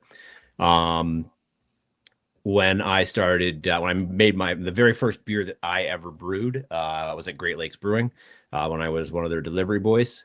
Back in the day, it was an 80 Shilling. So the very first beer I ever made was 80 for Great Lakes, Cascapalooza, I believe it was called at the time. So yeah, the very first beer I ever made was that. So yeah, this one's kind of a little bit of a vanity project for me. This beer is not that beer. I think it's come a long way from me farting around on a pilot system in the back of Great Lakes. I think it's a lot better than it was then. Like it's obviously it's not the same beer at all, but we've come a long way. And in with that beer, we use pretty much entirely British malt to make it. This version's a little bit drier than a real 80 Shilling would be. The real 80 Shilling is going to have a little bit more malt character to it, a little bit more sweetness there. This is just because we used a yeast that dries things out. It wasn't a true Scottish yeast. Scottish yeasts are really bad fermenters. They're really poor attenuators. They usually leave a lot of residual sugar behind. They're just lazy, which is ironic because generally sugar is booze and booze is money in brewing, and Scots don't like leaving money on the table usually, but they're kind of known for that. So it's a little weird to see that the yeast there don't ferment terribly well, but typically he's going to have a little bit more residual sugar, a little higher grav FG, but ours is a little bit drier than would be ideal, but we just didn't have a Scottish strain to hand to actually brew it with, so we used an English one, which did dry it down just a little bit more than would be ideal for the style. But yeah, anyway, beer. Yeah. It ends up making it like a lot more drinkable than I remember. Again, not that I've had a lot, but like I'm typically associating 80 Shilling kind of like adjacent to that Scotch ale thing, which is of course a lot heavier with a lot more sweetness and a lot more booze. So, but like by comparison of what I'm remembering, this definitely feels a lot more drinkable and approachable than that. Yeah, they like these very, very much session ales over there. People show up at the pub after work and knock back 4 or 5 of these before they go home. So it's as a style, it is quaffable, I would say. Mm-hmm. Yeah. Versus the wee heavies, it's is when I think Scottish. That's what, kind of like Nate, what you're saying. That's in my head. I've had so few of these as well that like I think Scottish beer. I'm like, oh yeah, they're fucking wee heavy things that are kind of like this feels like equivalent to kind of an ESB or a mild in that realm. Yeah, I would agree. Whereas the wee heavies are just like a ramped up, boozier version of just this like malt forward beer. Is that right? Is that correct? I couldn't even tell you. Yeah, I think you're right. Yeah. Yeah. Okay. It's a good interpretation. I said again, ESB has its own thing, but it's a good like. I would say they're similar and on the same sort of level as usually alcohol content and things like that as well. Yeah. Right. Yeah. And setting I would say as well. Generally. Yeah. Very pub focused conversation, food focused. It's like it's giving me that. The more you're sort of talking and explaining this, I'm getting the. Like you are right, Cam. Like it's definitely dry. I thought like if I'm looking at this style, I'm picturing like an ESB, which tends to just be a little sweet, just not even much, just like a little more sweeter. Mm-hmm. But I feel like the more I'm drinking it, and I think it's because we just came off, the Polish beer was a little higher ABV, so it was a little sweeter. Even the non-alc had a pretty decent residual sweetness going on there. So in comparison, this you're noticing, but now I'm like almost halfway through because this is going down a treat. I'm feeling like I'm picking it up a little bit more. I don't know about you guys, but I feel like it's like resonating a little stronger. Yeah, with the sugar side of it, I'm getting that maltier kick a little bit more. Yeah. I like this beer a lot, and it's one of those things like we were talking before about having some UK expats in Guelph, but one of those styles of beer people don't understand whether it's English beer or Scottish beer or beer from that general area. People don't understand, first of all, the way that the beers are like the nomenclature for the beer, and then don't understand what they are. So sometimes if there's not Scottish people or British people and you have to explain all that. We have this one we get all the time. What the hell is an 80 Shilling? Right. And so, it's a cool thing because you get to talk to a guest about it and kind of go through the history and talk about it a bit, which is fun. But we have a beer called Suffolk Street Session, which is an English bitter, which used to be called Suffolk Street Bitter, and nobody bought it except English people. And then we changed the name to Suffolk Street Session, and then everybody buys it. It's just like a purely marketing. It's like the word bitter. You're kind of, and we're not going to change it. But this beer suffers from that sometimes too, where people are like, oh, I don't know what that is. Yeah. Gotcha. So it's almost like if you called it something else, but the style is an 80 shilling, Right? That might flip it in the same way. Interesting. Yeah. Yeah, it's one of those things of you could almost call it like a Scottish mild, even like that. I don't even think that's even really like a style name, but you almost could do that as as almost just kind of like a marketing style tweak. Yeah. Again, I like we're not going to, and we only make it once a year. I don't know if we talked about Robbie Burns Day while I stepped out, but we put on we did. for Robbie Burns Day. It's a big thing that the brewery does every year too. So this gets released then, and it's very Scottish, and it's very for that day. And then once it's gone until next year. So it doesn't need to fly off the shelf. So that's fine. Yeah, and don't get me wrong. I wasn't saying that you should. I like the as soon as I saw it, I was like, oh god damn, I haven't seen one of these in like 12 years. That's fucking great. You definitely have. It does definitely take some explaining sometimes to the folks, but our initially we brewed as a community collab to support the Guelph pipe band. So that the symbol inside the hex on there is actually their cap badge that they wear on their Glengarries when they go and play. And the tartan on the can is called Red McCrae. It's the named after John McCrae from Guelph, author of In Flanders Fields, and it's the tartan that the Guelph pipe band wears on their kilts. So got a lot of local connection with that beer, and a lot of personal connection for me as well. But yeah, we use it as a fundraiser for the pipe band. Generally, the pipe band comes out and plays at our Burns night, and we kind of sponsor a bunch of gigs and a bunch of stuff that they do over the course of the year as well. Just one of the kind of the more regular groups that we work with in the city. That's dope. I like that. I went to Scotland like 22 years ago. I remember like even like the tartan stuff was everywhere. The tartan carpets, even in like hotels and shit. This is usually covered in cigarette burns and spilled. It's very cool. I like it, man. Yeah, it's like a bit of like a blast from the past type of thing, and there's like I feel like it like contributes to like the understanding of like the styles from like there's been a big resurgence of the Czech styles, and I feel like German styles were always kind of there, and they've kind of ramped up as the Czech styles have within the craft world. And I feel like the other thing I'm seeing more of is like ESBs and stuff like that, and that wasn't milds, and there wasn't anything. I always thought they were pretty boring, and then over time I'm how you go through the beer phases, the color wheel and the Belgians, and then the hype shit, and then you come back, you give me fucking lager, and I'm drinking ESB. I love them. It's so nice. So it's just really cool to sort of be reintroduced, like kind of Nate was saying, to this style. I couldn't tell you the last time I had one, but it's really nice to be able to do it and to sort of understand a little bit more about the history of a beer like this. So it's it feels very on brand for you guys too, which is dope. I think so too. Yeah. I think so. It is.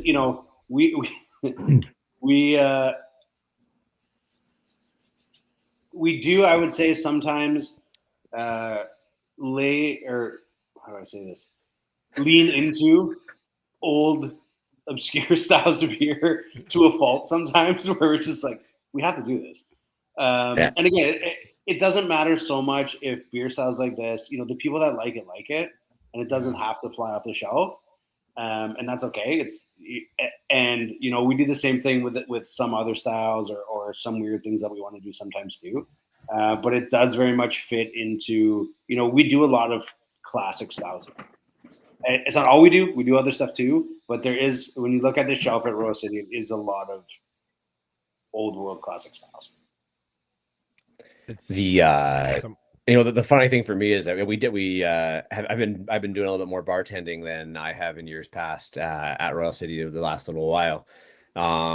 And one of the things that I've noticed is that the draft, so we usually split our batches. So we generally go like 60-40 cans to draft when we make one-offs. The draft of this beer disappeared real fast. We still have cans left in the fridge, but like the draft was gone quick this year. It was gone before Lagerfest. We only really released it for Burns night, about the 20th of January. So less than a month we were out of all that draft in the slowest month of the year. And just kind of for me, what that says is that, that's in the right place. This beer is in the right place. It's in a tap room. It's in a pub. It's in a spot where folks are getting together. They're just necking this stuff because it's relatively easy to drink. It's light and it's good for the occasion. It's good for the communal kind of feeling. So next year, I'll probably go 60-40 draft to cans. So I'm just interesting. But that is definitely, I think it feels its space in a space where people are getting together to knock pints back. Kind of feels on point there. I like hearing that, particularly for that time of year, because that's not something you hear a lot. People saying, "Yeah, the beer flew off the shelf in January," unless it's not out. Yeah. So I love it. Is it cool if we take a quick little bathroom break? Yep. Absolutely. Cool. Absolutely. All right, Joe. We'll be right on back, ladies and gentlemen. And we're back. So, shall we Goldie it up? Let's do it. Let's Let's do it. Is this flagship? Yeah. It's one of our core brands. Yeah. Core brands. So last time I came in, I think it was for the Culture Quest thing we should talk about that we did, and all of the Guelph situation. There was a different version of this. It must have. Let me see. You know what I'm saying? The nitro version. Yeah. Maybe that was what it was. I remember it being like crazy. It was nitro. It's exactly what it was, and that was in August 2024. Okay. I remember it being like super intense in comparison to the OG. Was there much of a difference, or was it just the creaminess of the body? I feel like it was the creaminess of the body and you had it. I think it was super fresh. We had just made it. Oh, yeah. Sure. And I feel like the nose on the nitro wasn't as intense, but when you drank the beer, the hop character was big. So I don't know that like the nitro. We haven't made it again since then because, to be honest, it wasn't that different. Right. But it was different enough that it was interesting to do once. And a couple people ask for it now and then, but it wasn't that different. Yeah, it wasn't enough. Okay. I remember it being significantly like murkier. And right now I haven't poured the whole can out to get all the yeast in there, but I would say that I think over the years Matt has lightened the body of it a bit. Yeah. Okay. Definitely has. Yeah. Gotcha. Yeah.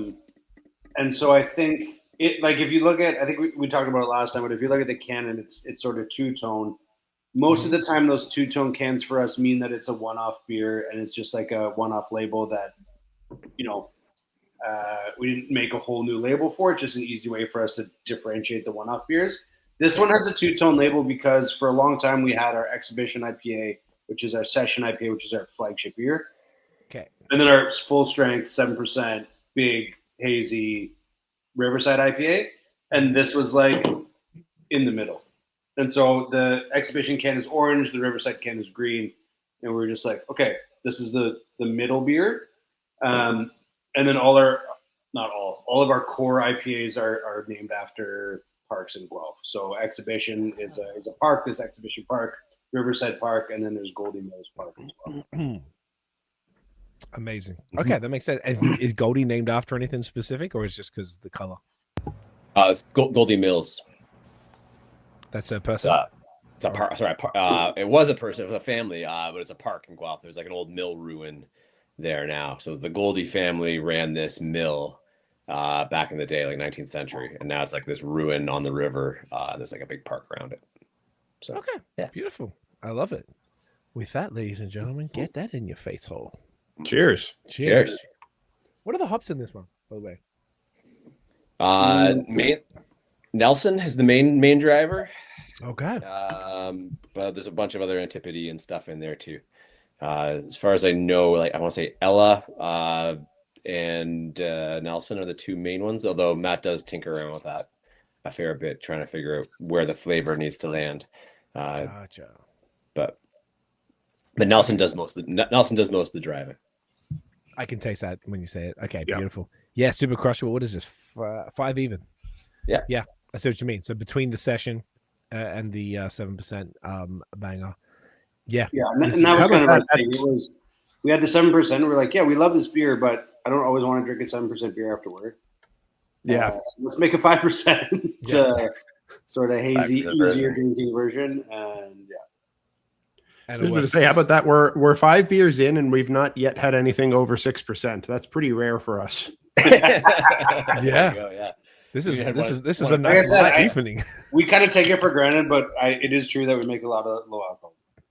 Yeah, I think it's great. It's like it's nice for a change for us. I know that I feel like the pod is quite varied with who we talk to. So like some nights it's all like you might have 5 different 8%. You're like, oh fuck, all right. Wish me luck. And then something like this is glorious. Then we even cut it with a non-alc. It's like this is feeling very relaxed right now. Yeah, I feel great. 10 p.m. 5 beers in, and they're basically like there's only like a couple ounces left. Only on 2 of them. The rest of them clear. Let's go.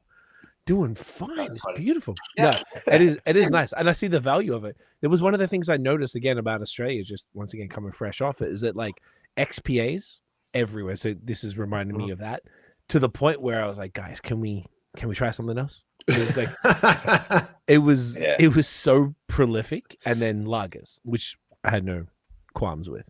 But it was just so many pale ales, and I always feel like Canada is. That was always the thing about Australia. I felt like they're just like volume. They're just a volume game place. Here it definitely has that, but I feel like it's leaned more into things like lower ABV light lagers where they don't seem to do that. The draft or whatever is. Oh no, they have the mid-strength beers. Have you seen them? Do you know what I'm talking about? No. They call them mid or middies, and they're like basically the same as this, 3.5-ish% kind of versions of like the draft I was talking about before. That kind of Aussie style lager. That's the thing that if you went to the footy or whatever, they mostly sell those. Probably because people drink so many that if it's higher, then they'll get too fuzzy up too quick. But are they also like $20? I don't know. I didn't buy if they're at a football game, probably. But at a game, guaranteed. Definitely. Everywhere else, I don't reckon they can't possibly. They might be 10 to 15. Maybe because they're 3%. That's still pretty ridiculous. Oh, it's insane. And we were talking to one of the brewery owners, and he was like, "See that? He goes, of that glass, about 40% of it is excise tax." Yeah, and that's why. My other mate was telling me, he goes, "If you have so it seems like New South Wales do some killer shit. There's a lot. All the stuff that I liked, all like the hype stuff, was all from Sydney, and." It was pretty good. It wasn't quite up to here, but it was pretty close. It was pretty damn good. And he was like, if you go to certain places there, the same beer that you pay 17, 18, 19 in Melbourne might be like $12 in Sydney. I was like, interesting. He kept calling it a Melbourne tax. I'm like, what do you mean? Like it's like physically or like is in like the state or the city puts it on? And I think he was saying that like it's just fancy, like, fancy, or just like you go to Toronto. And you go to the thing, then you come out to Guelph or Hamilton, and everything's much cheaper. It's like that. Like you just go to Melbourne, and it just costs more. I'm like, okay, well, that's shit. Because it's very different. Like $12 beer to like a $19 beer for a pint. That's a whole other pint here. Yeah. You know, but it was like I don't know why I'm still jarred by it. Like it's still like kind of bothering me. I did a layover in LA, and we went to Monkish. And the first thing they had, an $8 Hellas Lager. I'm like, give me that. And it was like a haze brewery. I'm like, please, $8? Amazing. This is, I'll give you 12 for it. Like, oh my god.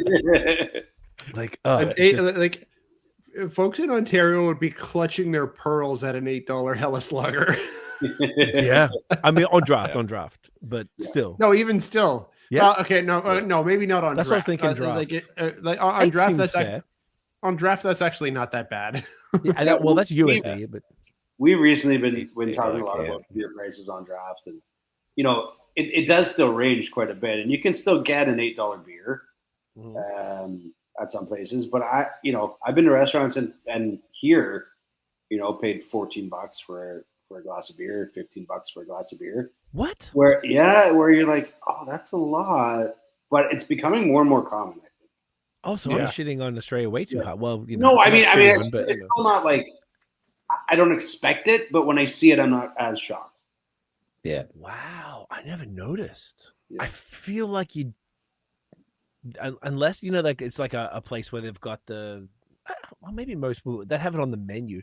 I don't know about you guys. I don't know. The price is usually relatively consistent. I can't really say that it's something that I pay. I would agree mostly. I would say a $10 beer is not a shock anymore at all. No. No. Not at all. I think one of the things that we're seeing is that the price is remaining consistent, but the serving size is dropping. Yeah. It's a lot more common to see like 15 and 14 ounce pints now at the same price that like a 20 or a 16 used to be. Okay. There was one spot recently. Inflation. Yeah, where I was seeing like a $10 pour, but in a tiku. Oh right, yeah. That's what we do. So at the brewery, we do some of the higher alc stuff. We do pour in 12-ounce glasses, and that makes sense. And I think part of it is like a constant. Part of it is just a responsible consumption thing. Yeah. Right. But yeah, if you order I want a Hellas and you get a 12-ounce pour. What is this? Yeah, and like at this place that I'm talking about, I'm talking like a 6% IPA, $10 in a tiku. Right. There's like, okay, that's a like I mean, I'm not gonna bitch about it like on site, but it's a bit much. Like it feels like a lot. Yeah, I agree. I understand if it's like 8%, but yeah, in everyone's defense, running a restaurant these days is expensive. Oh, of course. And beer is expensive, and people got to make money. But I don't disagree. I think that's a lot to pay for that volume of beer. Yeah. It was like it was one of those things of when I see the price, like I'm not walking out. Like I still I still wanted to drink there and have some food, and I had 3 drinks, and it was no problem. It just felt a bit expensive, was all. Yeah. Yeah. The $15 thing here, that's interesting to me, Dan. You were saying like I certainly haven't seen that, or at least noticed that. Now I'm going to be like super cognizant of it just because of recent experiences. Just like that's got to be, if it's $15, I mean that's got to be either some obscene markup or I don't know, it's an import or something. Like, I would think the ones that I've seen, if I remember off the top of my head, are import, but like general imports, like. Like what, Pilsner Urquell or something? Stella or Stella? Pilsner Urquell or whatever. I mean, okay. Jeez. That. But I think it's mostly we're talking about like restaurants, not at like beer bars places that are selling volume. Mm-hmm. And people are already going to spend money on their steak or whatever, and a $15 beer is not the end of the world. Like even to Arabella or something like that. Like I don't think pours were. No, I don't think they're that high. They've got like arguably quite pricey craft beer that they're selling. It's not like they do for sure. You know what I'm saying? But I don't think no question. Place like I'd be very like I don't recall. I think that's why I was so shocked with everything. I just don't recall things. $10 seemed to kind of be like the cap from any sort of a memory. Even if it's kind of what you were saying, it might be $10 for like a tiku of an 8%, so what's like 12 ounces or something. But like you said, Dan, it's like responsible serving. Like they have sort of no choice. Sure. In Australia, one place, my friend's bar actually, they just had like a similar glass that kind of like this size, and they just kind of like put it halfway, and it kind of felt like, you felt jibbed. It's like, oh, dude, smaller glass. That's not a good idea. Like it's a thing of like, sure, you're getting the same amount of beer, but it does not feel good. It feels like you're getting less than you're supposed to be. Yeah. When you gotta get some smaller glasses for that. Yeah, totally. Just get like the 8 ounce, if it's 8 ounces or whatever. And that was only an 8% double IPA. It wasn't anything that crazy. I don't remember how much it was, but I imagine it was. Yeah, well, especially if you're going to charge that much, like put it in the right size glass. At least let folks feel like they're getting a full glass. Yeah, right. Yeah, like the perception on that really, really matters. I think. Yeah, I agree. Yeah. I'm okay to pay more money for a nice beer in a small glass. Like that's totally fine. But if you give it to me in half a glass, I'm kind of come on, guys. Suboptimal. Yeah. It's it is interesting, this whole like the pricing conversation, because it's it's an economically an interesting time. It's harder than ever for you guys, for consumers. Even just like grocery price, even the grocery prices. I don't want to shit on Australia, but just Jesus Christ, the grocery prices were obscene. I couldn't believe it. It felt like, when you see the prices in like Nunavut or something, and it's like $40 for toilet paper. It was that kind of shit. It wasn't that bad, but It felt like that. It was like $30 for I think 10 cans of sparkling water. $30. Whoa. Yeah, and Again, I've never been. I can't comment. But $8 for 6. there you go. Look at that. And you're supporting a beautiful local business, Ontario made. Yeah. It's just glorious. It's just like it's interesting when you see you think one place is expensive, and you go to the States, and I feel like things are maybe cheaper again than Canada. But even just comparing, I imagine there's so many different countries, and if you look at a lot of times when we go to the States, like the beer prices for draft and stuff like that seems close, but in American dollars. Yeah, I would even say takeaway, going to grocery stores there to just get some of the local craft grocery stores down there, or like even like beer specific stores. It's not that like, I mean, you're gonna get like a 6-pack of craft.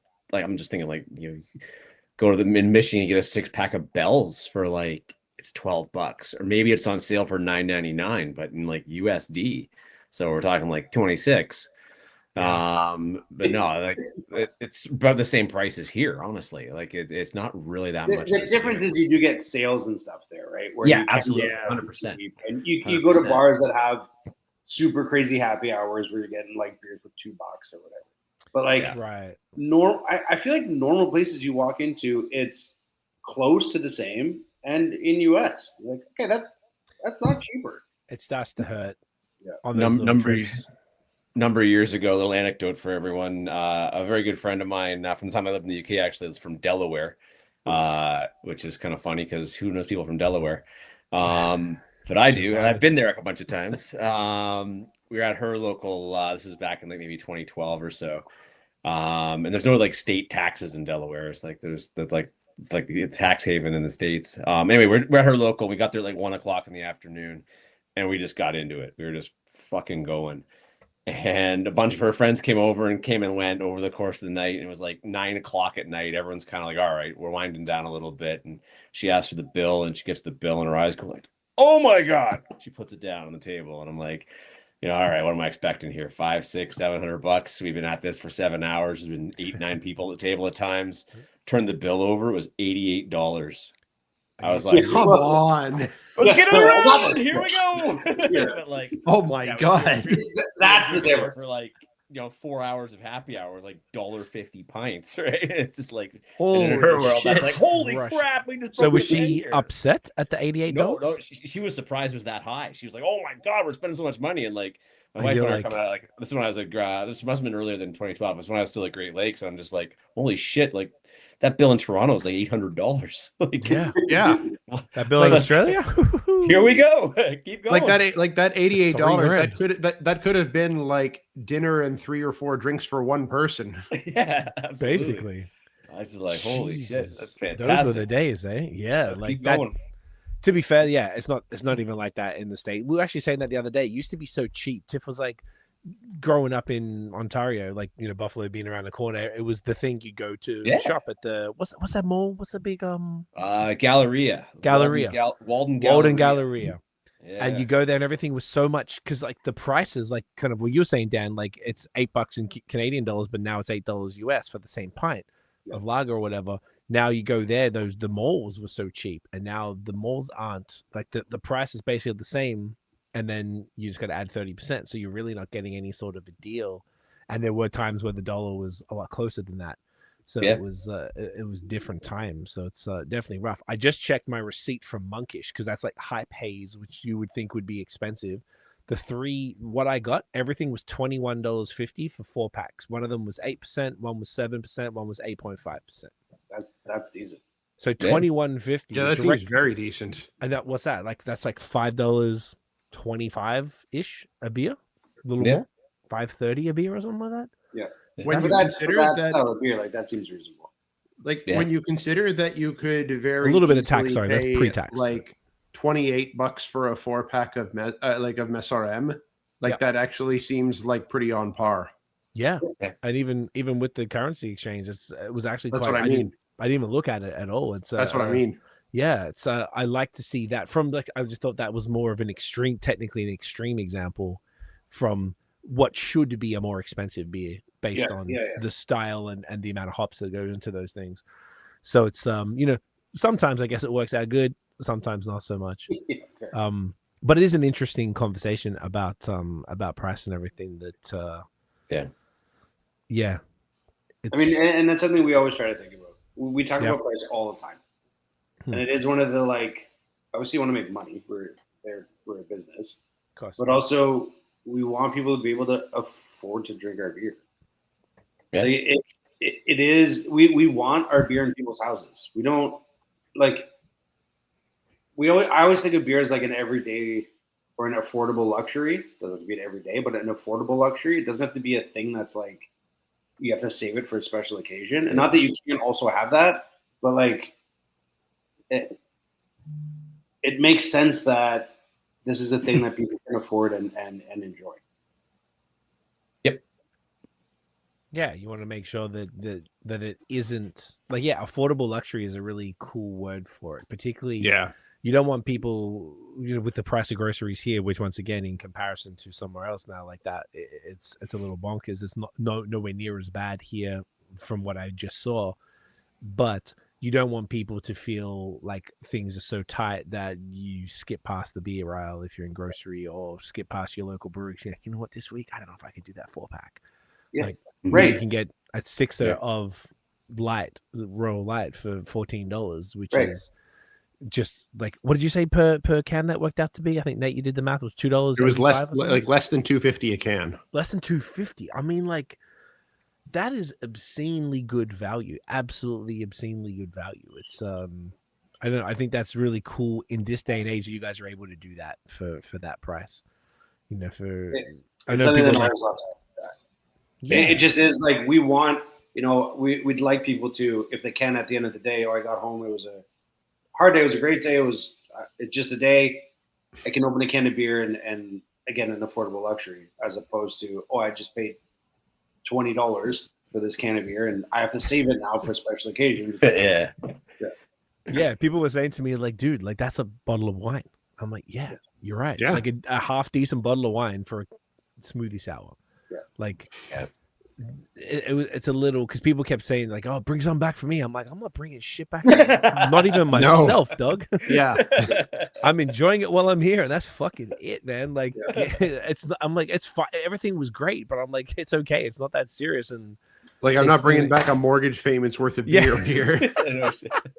Yeah, seriously, right? That's really what it comes down to. If you bring too much back and they ask you the value, because you got to pay the tax on the value. It's like, holy shit! I'm like, oh, just regular beer, you done right, but like, what you did? What you paid? How much for this? Yeah, but you're fucked. You just, you know what, bro? I'm gonna let you go. You already go. They're like embarrassed for you. Yeah. Like, oh, it's pathetic. Keep walking. Oh my gosh, you're at the mortgage payment. That's so funny. It's so funny. So the opposite. Whenever we go to the States I shouldn't say whenever. It's been a while. But when we went for like beer events in the States and bringing beer into the States from Canada, they don't even care. They're just like, the duty's so low on this. You can just go. It doesn't matter. Definitely didn't care. When you come back, they really want to. They want to figure out how many exactly you got. Yeah, I find it's always like cool to go down there. They don't give a shit. Coming back, it's a pain in the dick. Yeah, it's always, and even bring whatever. I keep going. Like, you can only bring it said 2.5 liters of alcohol, of any alcohol. Anything over that, they charge. It works out to be $62 or $66 per liter, then worked into the ABV. So I think it works out pretty good. I think that's the higher rate. Like if you bring in spirits, it's either be like you got a 50% bottle of bourbon or something that's higher than the two. And if you go over the 2.5 liters, the whole amount gets taxed. So then you're going to essentially pay the price of that bottle again, if it's like a cheap bottle, for that. And I was like, when my friends were asking me to bring them beer, I was like, this is crazy. Like, I'm going to pay out the ass. And like, no, dude. This, and they did the math for me. Or I asked ChatGPT and it worked out to be like $20 worst case, but they didn't even care. Like, what do you got? I got some chocolate and some maple syrup and some beer. Like, cool, whatever, bro. Get out of here. I think because they have to calculate it, they said, based on ABV and then the milliliters of the individual packaging. So they'd have to go each beer one by one and imagine how much work that is to go. And the total is $17.50. And then And you took the customs agent away for 45 it's minutes. the amount of time that they pulled you over for. No, it's really not. So I think that's why for beer they're just like, go on, buddy, off you go, have fun. The thing the quick pivot then, because I know we talked about price for a while. The Guelph situation you guys have got going on out there with the breweries, it's something we must have touched on it last time, but we might have, but if we didn't, I know we definitely talked about it at length when we had Welly on. I was about to say yes. Yeah. But it is worth repeating because even the Welly one would have been a year and change, a year and a half ago. Yeah, right, for sure. we're talking about that. That's his baby. Oh yeah, like I'll let you guys explain it all because you guys are going to explain it better than I. But it's definitely, like we said in the beginning, it's one of the most unique setups of any beer scene anywhere that I've ever been. I've never seen anything like this as far as the connectivity between the breweries in a particular city, and then that collaboration with the actual municipality to coordinate travel and access for people. It's become like a thing unto itself in the city, to the point where it's a little difficult to sell other bus tours in the city now because it's the one you do every month is so incredibly successful. So yeah, just for those who don't know about it, even if you do know, you're gonna fucking hear about it. Yeah, tell us. So the Guelph.beer bus is kind of the main project, the main like activation, I guess, of Guelph.beer. So Guelph.beer is a unofficial affiliation of all the commercial breweries in Guelph. So I want to say 2016, 2017. I think we were at a conference. I can't remember which one it was, but Welly was there, Stonehammer was there back in the day. We were there. And I think Chris Williams, one of the R&D brewer at Sleeman, was there as well. And we were just all having a beer with the boys, one from each of the breweries, and we were just kind of sitting around shooting the shit. And it was kind of just came out of like, wouldn't it be cool if we just had like a way to talk to each other every month, just to feel how like, let's just get a beer and shoot the shit every month. Let's do this all the time. And so we started doing that. And then that kind of grew into like, hey, wouldn't it be cool if we had some kind of formal structure to like share not ideas, but like to like, wait, who's the guy to contact at your brewery if this breaks? Or who's the person to contact over here to get information about this? XYZ kind of thing. And so we just kind of started growing those networks between the brewers. And then the next thing kind of came out of one, I can't remember how it started, but we were sitting around shooting the shit one day, and it kind of grew out of just the brewers to like some of the marketing people, some of the owners of other breweries. I was kind of in a unique position because I was the brewer and the owner, which wasn't the case at the other brewers, I think at that time. Yeah, I mean, Brothers came in later, where obviously so was the brewer and the owner there too. But they came on board kind of when the organization kind of became official. So I'm rambling here, sorry, but that's kind of where it came from. We also kind of basically just came around from sitting around drinking beers with the guys and the girls. We kind of just said, hey, wouldn't it be cool if we had something like this?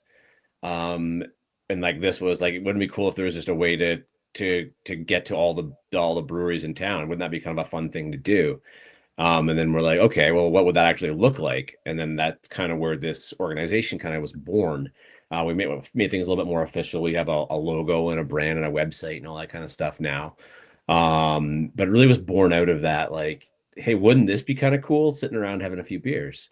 We kind of went down to Guelph Transit. Brad from Wellington and myself went down to Guelph Transit. And we kind of pitched them with hey, what would this look like?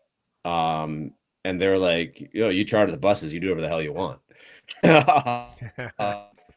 So they were kind of really keen to get on board with it. They liked the idea. And honestly, like driving around in a circle to various stops on a schedule is kind of what they do. So they were like really on board with making that work and being involved. And I think part of one of the most cool pieces of this is that this is actually on city buses. It's not like on a yellow school bus or whatever, or a charter bus. This is on a city bus. And yeah, we just kind of created, Brad did most of the organizational work. to get it off the ground up at Welly. So all credit to him for the time that he put into making this work, and the time he continues to put into making this work. But yeah, so we just kind of run this activation once a month. So what it is, it's a free hop on, hop off bus. Kind of like a tourist, like you're in London or Paris or whatever. You kind of go around to see Big Ben and that, but you're not seeing Big Ben, you're seeing Royal City Brewing. It's a little underwhelming, but there's more beer. I disagree. Way better than Big Ben. So much better. So it's kind of there's 5 buses that run in a loop around this route. It takes like an hour and a half to do the drive between all 5 of us. We had 6 on it for a little bit, but Wrinkly Bear has dropped out of the beer bus this coming season. The buses go around on an hour and a half schedule. There's a bus basically every 20 minutes at each stop. You stay as long as you want at each place. There's no one like blowing a whistle and saying, "Get in the bus, time to move on." If you're feeling the vibes in one spot, if you're at fixed gear and you're having a good day, like stay there. Or do one more stop kind of thing. There's no onus or impetus to get on to do the whole run. People try it. You can do it if you start on the first bus and don't miss a bus. You can have a beer and don't miss a bus. You can get to all 5 stops in one day. It's just most people come out, do like 3 stops usually. They'll hit 3 spots. We have groups that come out and do it every week through the year, and have for like a few years now. I want to say this is this 5th year, maybe the 6th year we've run this now. We started in 2019. We took a little pause through COVID, and it started up again in 2023. I think that's right. I don't think we started again at the end of 2022. Maybe we did. I want to say we had it on the patio one time, and we were like crossing our fingers that the weather was nice every day because the inside. 22, that would be the 6th year this year. 6th year. Okay. If you did 2022. I'm pretty sure we did do 2022 because you know I what? remember things opened back up. We moved here and things were normal. Yeah. Because there was that time we were doing it on the patio and we were like, please don't rain. Please don't rain. Please don't rain. Yeah. For the love of God, don't rain. And we got lucky because it didn't rain any day that we did the beer bus that year. But yeah, it's kind of a pretty cool experience. It's a hoot. It's a lot. It's raucous. It's rolling. So it's kind of what we want to do. Is what we got into the brewing business for, is just to kind of create these good times and good experiences for people. And it runs during the day, so no one's out till 2 a.m. It's like you're done by 7. You can go home and get a meal. You can get your day can end or it can continue, whatever you like. Yeah, it's been fairly well received by the folks in town. We collect a fair bit of data from the ridership, and there's, I want to say in 2025, it was somewhere between 30 and 40% of the riders were like visitors to Guelph. They came here to do it, which is pretty cool as well. But yeah, it's all kind of born out of this just desire to kind of work together and help each other out. It's kind of what, I guess, if you want to have the Guelph thing or the Guelph stereotype, is that we're kind of crunchy like that. But I honestly feel that this is like a really good example of that in the flesh. You're right. This doesn't happen anywhere else, to the best of my knowledge.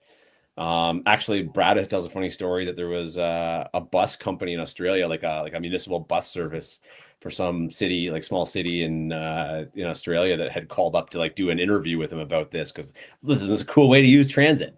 So he's giving international interviews on this. That's sick. And yeah, other municipalities have asked. Yeah, they have tried. But the majority of this is put on by the brewer. Oh, sorry, all of it is put on by the breweries. I'd say Welly does the majority of the heavy lifting on it.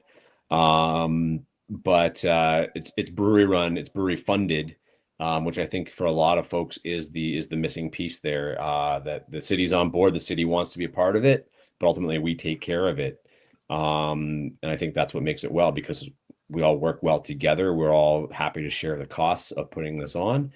And that's really what makes it go, I think, is just that collaboration and collegial nature that we have with each other here. There's never in brewing that you're never so big or you're never so successful that something doesn't break or go wrong that you don't need help at some point in time. As a joke, I got a call. It's I got a call from one of the head brewers at Sleeman 7-8 years ago, and it's like, "Hey, can we borrow some hops?" I'm like, yeah, sure. Wait, how much do you need? Right? Yeah. It's just like they're running a pilot batch. Like, I think you can borrow some hops, but how are we talking about here? I may not have them. But they're like running a pilot batch, and the shipment of like Equinaut or whatever they were looking for didn't come in. And they had the beer in the tank already, or in the kettle, and they're like, well, shit, or the mash rather, and then we need these hops. Can I come over right now and pick these up? And I'm like, yeah, of course. Yeah, dude. So it's like even us being able to be in that situation, they've helped us a shit ton, and Welly helps us all the time. Before we had a fancy alcoholizer, we used theirs as an example, right? So it's just like being in that position where we can give to each other and support each other when we need it, and I think that's really key, really cool. And yeah, I think beer in general is that way.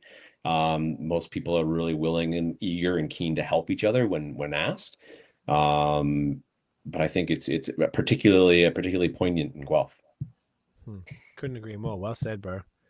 It's more beautiful even than you describe it. It's so cool to see that level of collaboration. I think it's even doper that there's a brewery like Sleeman, which kind of Nate was referring to earlier, as far as the bigger breweries that like, sure, they were, they're owned by Sapporo, if I'm not mistaken, but all the people are Guelph locals, like Damien is such a champion, and they are just a bunch of local people and the beer program that their tap room is sick, the tour is dope, and they're like being incredibly supportive of everyone, and it makes sense to have them involved. It's so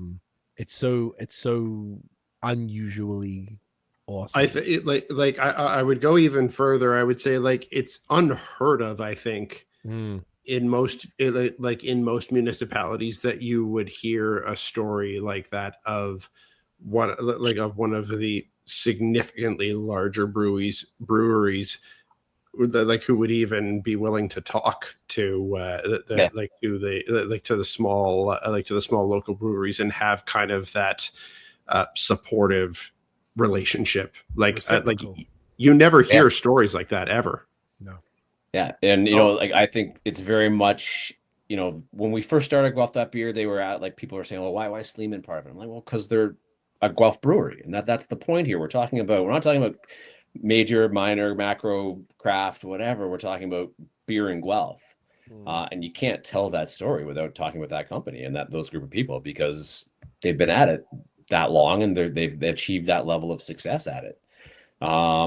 So having them involved is natural to what we're trying to do with this group and with this activation in particular. They don't come to the OCB conference, we'll put it that way, but in this setting and in this place, we couldn't do this without having them involved in it. And that's the thing that works so well about this, is that it is all of us taking part in it. And honestly, one of the coolest things about being a brewer and being involved in beer in Guelph is that we have such a cross section of this industry nailed down. I don't know anywhere else in Canada, in a city of our size, where we have, a brew pub to a national brewer literally 4 kilometers away from each other, and everyone in between where we fall. So seeing that, that dynamic and that representation of the industry, and I think for the folks riding the bus, it's really cool to go and see the tanks outside of that place that are 8 stories tall, or however tall they are, and then come to our place and see the tanks that are 8 feet tall, right? And it's kind of that you just get a really good look at what beer is, because beer is all of these things, right? Regardless of who the ownership is, regardless of the styles they make. This is beer, and this is what we're trying to show off, and why this place is such a cool brewing town, and historically so. So yeah, it's very much a natural fit for our industry here, and for what we offer as a beer city.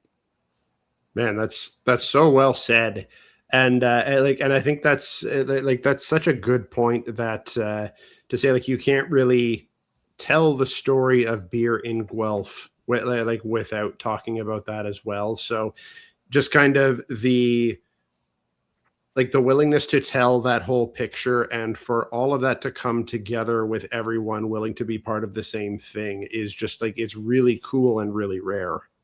That's really awesome. Yeah, it feels like a really special group to be a part of. It really does. So we still get together once a month. Most of the time, sometimes we skip the odd month now, but we still get together every month. You know, everyone's there. We're still talking about what's going on, what the challenges are, what the successes are at this various stage of whatever game we're in. And it's good just to get to know these people. These are like, regardless whether they work at Wellington, Fish Gear, Royal City, Brothers, Sleeman, we're all people living in this place, doing the same thing effectively. And just being able to have that connection within that group of people, I think is really, really, really cool. It's really supportive. It feels like you're part of something bigger than yourself, which I like. Yeah. I really like that. It's awesome, man. It's beautiful. I would love to suggest another bathroom break, but right before we do, the other question I want to have on this one before we close out was, has anyone ever reached out to you guys to be like, hey, I'm in X city and I've seen what you're doing and it's amazing. Can you guide us into how you put this together? Has anyone ever done that to anybody in the Guelph.beer? Yeah, a couple of municipalities, other Ontario municipalities have reached out. The municipality in one case has, and then other brewers as well. I've been on a panel at the NoCB conference a few years ago talking about how we set this up, because there was a lot of interest from other places to do something similar. Okay. But as far as I know, nothing else has come together quite like this one has. Interesting. I've had a couple of breweries that I know personally that have asked to, like, how do you guys do it? What's the structure? How does it all work? I think a lot of people are nervous once you say that the breweries pay for the buses, because it's a risk, right? Like it was a risk here, and it worked out. There were, at the beginning, there were a couple months that weren't as good as other months, but all in all, it worked out. If it doesn't, it's a decent cost to have to absorb, right? So, and we have to figure out how that spreads across all the different breweries. It's a big undertaking logistically and making sure that everyone's on board to take that risk together, right? So it is it's a thing that I think, not that it couldn't work anywhere else, but that I think, as Cam said, with the history of the breweries that go back in Guelph, was kind of unique to a group of people that were ready to kind of do this together because they were all on the same page. Right. Yeah, very much. And very much. Financially, it's a net positive for all the breweries involved, is in the amount of traffic you get each. I know it's one Saturday every month from March to like November, I believe, right? April to November, but yeah. April to November. Okay.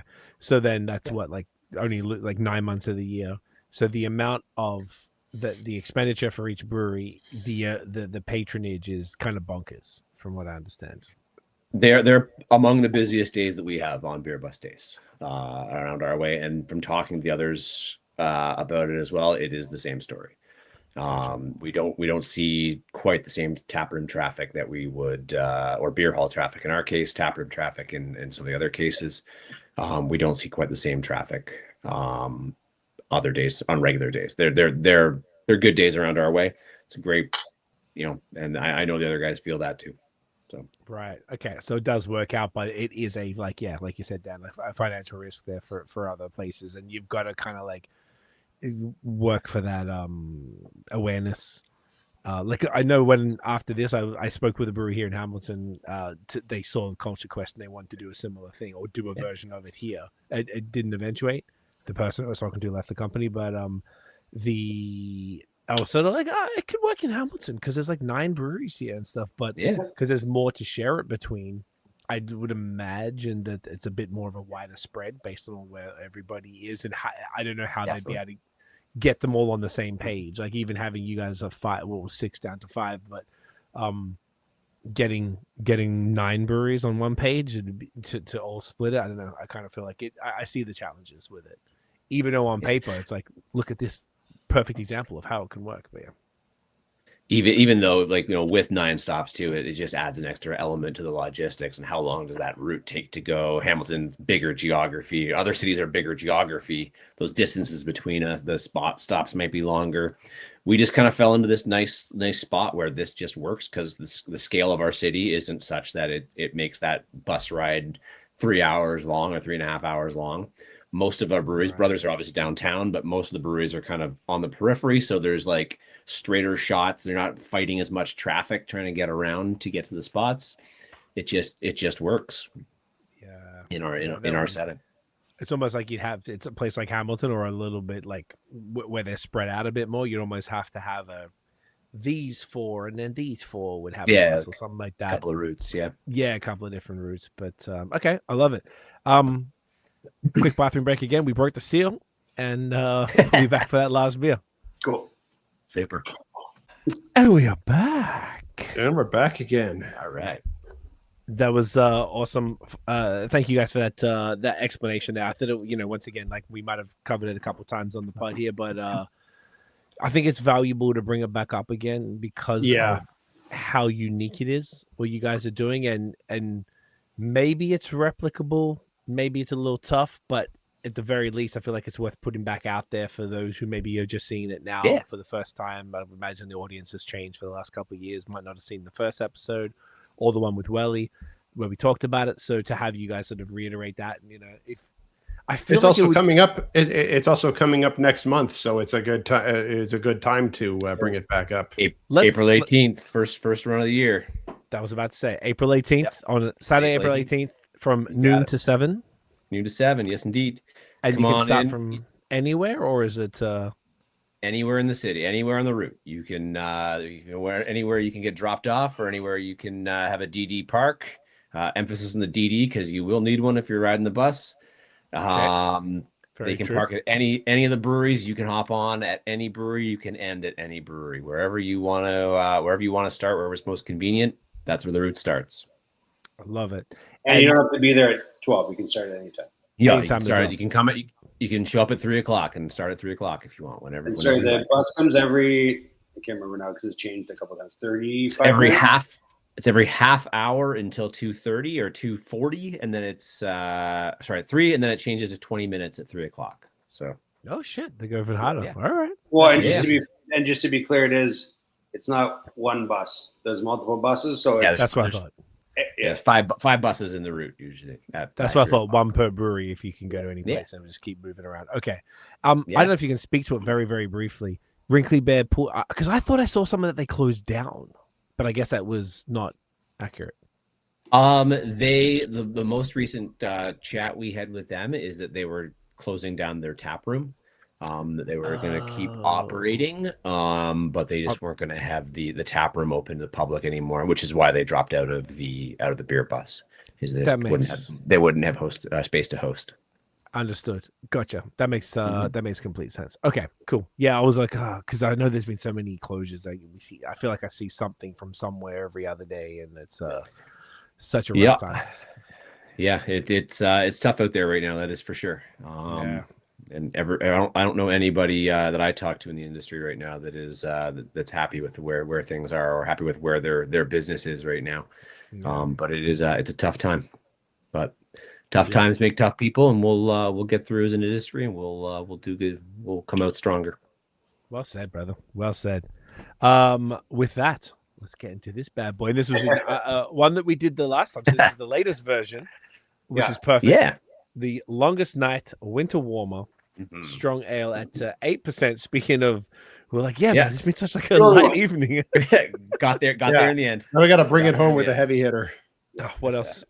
What else are we supposed to do? It's perfect. So remind me of this one. So I mean, a winter warmer is typically from memory this like a darker ale with a whole bunch of spices and adjuncts. So not so much this one. Not so much this one. You got it. Not so much. So this is very much inspired by, but not to style. A Norwegian farmhouse beer. Okay.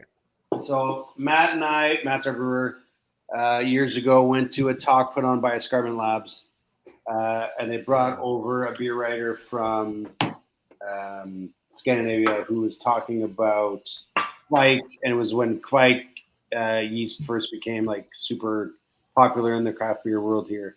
Right.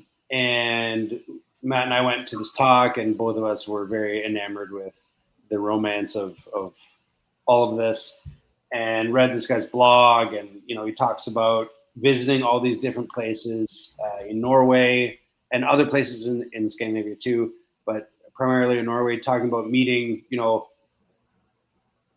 guys and ladies that have been brewing beer through generations on farmhouse plots that, all brew a little different, that all use yeast that has been passed down by their neighbors or their cousins or their whatever through multiple generations. And one of the most compelling ones was one of the first ones that this guy went to, and they made beer and they made wort, and the guy basically boiled it for hours and hours and hours and hours. And then when they pitched the yeast, and it was Kvike, and it was really his first time seeing Kvike ferment in real life, they pitched it, and the guy said, "We're going to have to come back tomorrow and see what's going on." And he goes, "Well, what do you mean tomorrow?" Right? So he goes back, and the yeast is pretty much like halfway fermenting the beer already. And the beer is ready to drink 3 days later. And so this beer is very much, it's not that beer, but it is inspired by that. And so Matt, our brewer, comes in very early in the morning on one day, usually always before Christmas, and makes wort that he sparges through juniper boughs that we get from Good Lot Brewing, who are good friends of ours. Yes. Yeah. And then when he transfers the wort over to the kettle, he boils it for about 8 hours. Damn. So it's a really long day, which turns into the longest night. And boils it, and that not only condenses the beer and brings up the ABV in the long run, but also caramelizes the wort, caramelizes some of the sugars in there. We then put it into a fermenter, ferment it with Kvike that gives it this really cool sort of stewed orange vibe, which I really, really love in this beer. And then it comes out the other end, and it is our one of our 2 Christmas beers that we've made for the last, I don't know how long it came, 5 years, 4 years? Longer than that. This is pre-COVID. We started doing this guy, I want to say. So 2018, maybe 2019. Okay. Cool. Yeah. And it is honestly like as much as I'm into crushable, easy drinking beers, this is one of my favorite beers that we make. Yeah. Okay. I think for me, it is probably the most interesting and compelling beer I think that we make as a brewery. I love what Matt and Dan did with this. I love that beer starts its life out as a smash. It's Pilsner and Sats, and just the process that we put it through turns it into that, which is not what you get from Pilsner and Sats. So yeah, like again, as Cam saying, it very much the way that it starts would be a Pilsner. Yeah. And then through boiling, and through boiling, and obviously it emerges in a little higher gravity than you would for Pilsner, but mostly through boiling, you're getting this really unique flavor, and then obviously the fermentation with the Kvike, which adds a lot of character too. The juniper in and of itself doesn't add a ton. It's more for tradition than anything else. You might get like a little hint of it in there, but it's not a main flavor. The flavor comes from that Kvike yeast and from the boiling of the wort. Yeah, the long boil. Because it's so thick, it's so creamy, it's so intense, which suggests like a long boil. Yeah. I love it. Yeah, it's like the most interesting beer I think that we make, the most compelling beer I think we make. I think, and some people would hear you say that and think that it's more than it is, because when you try it, it is interesting and it is unique, and it's not a flavor that you get from most just regular fermented non-long boiled beers. No, but it's also like kind of simple at the same time. Yeah, right. It's not hard to drink at all. It's very creamy and thick, but it's got that it's like marmalade. No, for for a strong ale that's 8%, it does not drink hot at all. You could very easily mistake this for like a 6.5. Like it's definitely got the body of an 8%, but it doesn't have the heat of an 8%. Yeah, I agree. No, at all. And I think you guys have the last cans. Yeah. Right on. We saved 2. Saved 2 for you. That's I love that. Well, that's even cooler. Well, thank you. Come back next time, right? Next December. And this was packaged only 1st of December, which means that essentially these are the last couple of cans. These had moved relatively fast, and for a style that's uncommon. And Yes. sometimes, we were talking before, particularly about the 80 shilling, that might take a little bit to move. That's pretty good, man. Yeah. Like, we do have some draft left still, because again, high ABV beer moves slower in the tap room. Right. But cans sort of the ones we want to take home and nice little slow winter sipper. Yeah. Yep. I feel like people, now that we've done it long enough, they know it. And the people that like it look forward to it. There's going to be people that are like, that's not really my thing, but I think it usually people look forward to it. I just really like the story behind it. I think the story is really compelling, and it's really easy to kind of get people excited about trying it if they haven't, even if they don't know what it is or don't understand it or don't care to understand it. If you can tell them that story, they get excited. They want to try it. It's like, oh, this is a Pilsner, but it's not a Pilsner. It's like inspired by this Norwegian. What's this Kvike about, right? And you can really kind of get people engaged in the actual product before they even open the can up. And then they try it, and they're already like, oh, yeah, I'm going to like this because I like the story. And then they do like it because it's good. So, yeah, it's I really enjoy that. This one is probably one of the Oktoberfest I look forward to every year coming out. That's probably my favorite beer the brewery makes. But this is a very close second for me in terms of annual releases. That's sick.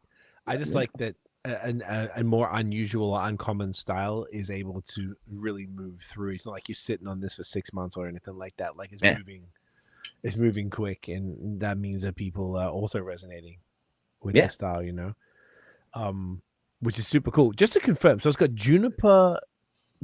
You said branches or berries? Yeah, branches. So the whole shit. You just put the fucking the branches. Yeah. Right so in the fermenter? No, in the mash. So basically the sparge water goes through the juniper boughs as it's sparging the beer or sparging the grain. And then they get removed after that. So when Matt's doing that, the brewery smells crazy, like juniper. But there's really the flavor-wise and aroma-wise, like a very small amount actually makes it to the finished beer. As far like you don't taste juniper. There might be a little bit of added complexity from it, but it really isn't there for that. As far as I understand, again, I'm not an expert on it, but juniper has some small antimicrobial qualities, just like hops do. And so in a lot of that old style Scandinavian brewing, they would use juniper kind of like you would use hops to help mitigate bacterial contamination and things like that. So it was more of a tradition than anything to do with flavor. See, the funniest thing about that whole thing is that Dan said he wasn't an expert. Dan is an expert. No, I'm not. The king of juniper. Absolutely is. The Norwegian farmhouse lord. I get it. Yo, it's fascinating, man. It's really cool. You like what? I just like cool stories about beer. Yeah, man. Fuck. Absolutely. It's absolutely. But don't play down your expertise, good sir. You're quite the beer expert. That's all. I would say I know a lot about beer, not so much about Norwegian beer. I don't know anymore though. I don't know. I kind of feel like I learned. Yeah, you tell the story well. Yeah. Just a reminder, and this came out of a time too where we were playing with Kvike as quite a lot in the brewery. So because the Escarpment Labs is around the corner from us, we kind of, I would say the businesses very much grew up together. Right. And they were the ones to really bring Kvike to Canada, maybe North America. I don't know if that's, but Canada anyway. And so it was very easy when they were putting, they had experimental Kvike strains that, this strain came over that we would we would often get to have access to those. And so Matt and I did a lot of crazy and stupid experiments with Kvike. This was one of the really great ones that turned out. There were not so great ones that turned out. There were some weird, fun ones that turned out. We made wine once with Kvike. That was weird and just a cool experiment. But we've done, back in the day, we used to do a lot of beers with Kvike. And I think this is the only real one that has survived the test of time. Other than Berserker too. Berserker. Yeah. Which is our kettle sour beer. That I think that's just worth more time than anything else. Mostly there's some industrial process reasons why still. Sure. Basically, we can repitch the Kvike that comes out of Berserker because it will live through it. Because it will live through it. Basically, that's it. Regular yeast don't like being in sour or fermenting sour beer or surviving or being terribly viable after they ferment sour beer. So, but Kvike stuff's bomb proof. Doesn't give a shit. Yeah. DGAF. Yeah. Is it I feel like I don't hear about Kvike as much as there was a period where like it was in every I don't know 2018, 2019 maybe. Yeah. Absolutely. It was hard not to be geeked about it because like those boys down the road were super geeked about it. So we kind of fell into that as well. They had a lot of energy and a lot of good things to say about it, and there's definitely very compelling arguments for why you'd want to use it to make beer. But yeah, it definitely did kind of hit its day and then kind of ebb off. But I think we still a lot of people where it makes sense. Like as a new thing, people were super interested in it, just from what you could do with it, but also because it ferments so hot and so fast. There's a lot of people thinking that it would actually cut fermentation times on beers, so it's actually a lot of people explore it as a cost-saving thing, which is totally fair. But I feel like, and again, I'm not the one to talk about this. Richard from Escarpment would be the one to talk about it. But I feel like there's probably too much flavor contribution from the yeast to do a lot of styles of beer as quickly as you want and remain the same flavor that you've had before. So we joked for a while that we were just going to make all our beers with Kvike because you can just make beer in 3 days. But it's not realistic to actually do that. I would very much agree with that because Kvike does have a very distinctive flavor. And it's one of those things of like back in 2018, 2019 when Kvike was like kind of trendy and everyone was doing like some version of like a Nordic pale ale or some shit like that with Kvike. It was one of those things of it did not really taste like a pale ale. It tasted like a Kvike ale. Right. Yeah. Well, and the cool thing is there's a bunch of different strains, right? So you can kind of tailor it to what you want it to do, but at the same time, they all contribute something.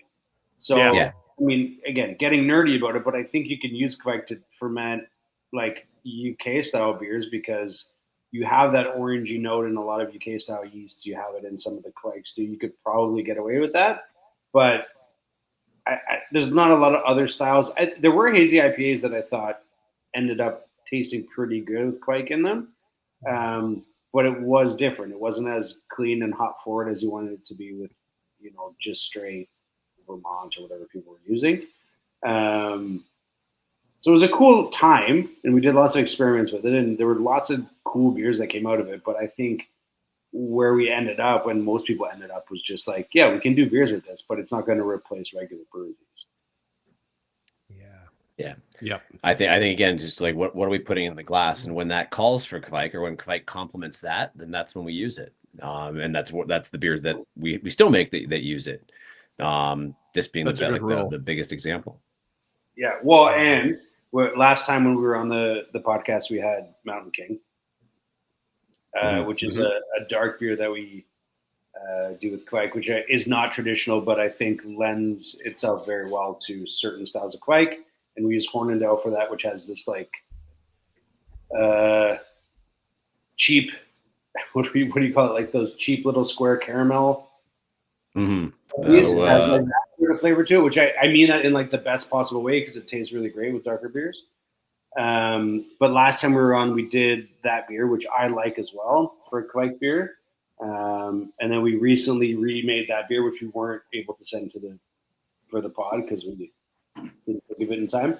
But with a group that we have in town called Science on Tap, which is at the brewery every month, that does like a talk, some sort of science talk, and then people can come and listen and drink beer. But it was their anniversary, and so they wanted to do beer with us. And we said, well, what do you want to do? And they said, well, we have some volcanic rock. What can we do with volcanic rock? Like, well, that sounds like Mountain King, so we'll make Volcano King. And so they came in and we brewed Mountain King, and we actually dropped volcanic rock into the boil, into the mash. Amazing. So which does nothing, but it was just cool to be able to have it. Yeah. That's dope. I respect that. Yeah. And we told them, we're like, this isn't gonna do anything. Like, cool. I don't care, but we could say we put volcanic rock in, right? It's 100%. It's a new beer. Yeah. What? How It much? was a co-ferment too, so there was some cab sauv juice. I think it was cab sauv in that as well. In there too. Yeah, that's true. Okay. Which kind of Which we added did really before with Mountain King once before. Yeah, and I think it added like this really, really cool element to that beer as well. It's just such an interesting, soft. It was a really, I want to say it was like a really soft mouthfeel for what was like an 7.8% beer, dark ale. Yeah, but it was a really complex and really kind of, it was just like, Yeah, I agree. It was a great That beer. was the volcano version, right? Yeah. I'm trying. Okay, Volcano King X Royal City Science. Oh, that was the Science Dudes. Okay, so the other one wasn't 8%, was it? The other one Mountain was King? around Mountain there. King? Yeah, It's on my head. It's got to be around there somewhere. Yeah, it was definitely over 7. We might have got a little bit more with the wine, the grape juice in there, but Red wine and volcano rocks. That is bonkers. That's It was sick. a fun beer. Yeah, I love that. I love that you guys did that. That is obscene and stupid and fun as hell. I love it. And it's like the people that do it are so awesome too. The Science on Tap people, like the one guy that runs it is also like is a freak show artist. And he runs a freak show part of the year, but he's also a professor at University of Guelph for physics. Yeah, like it's just like it's awesome. He's like, can we do this? Yeah, we'll do whatever you want. Like whatever you want, brother. Yeah.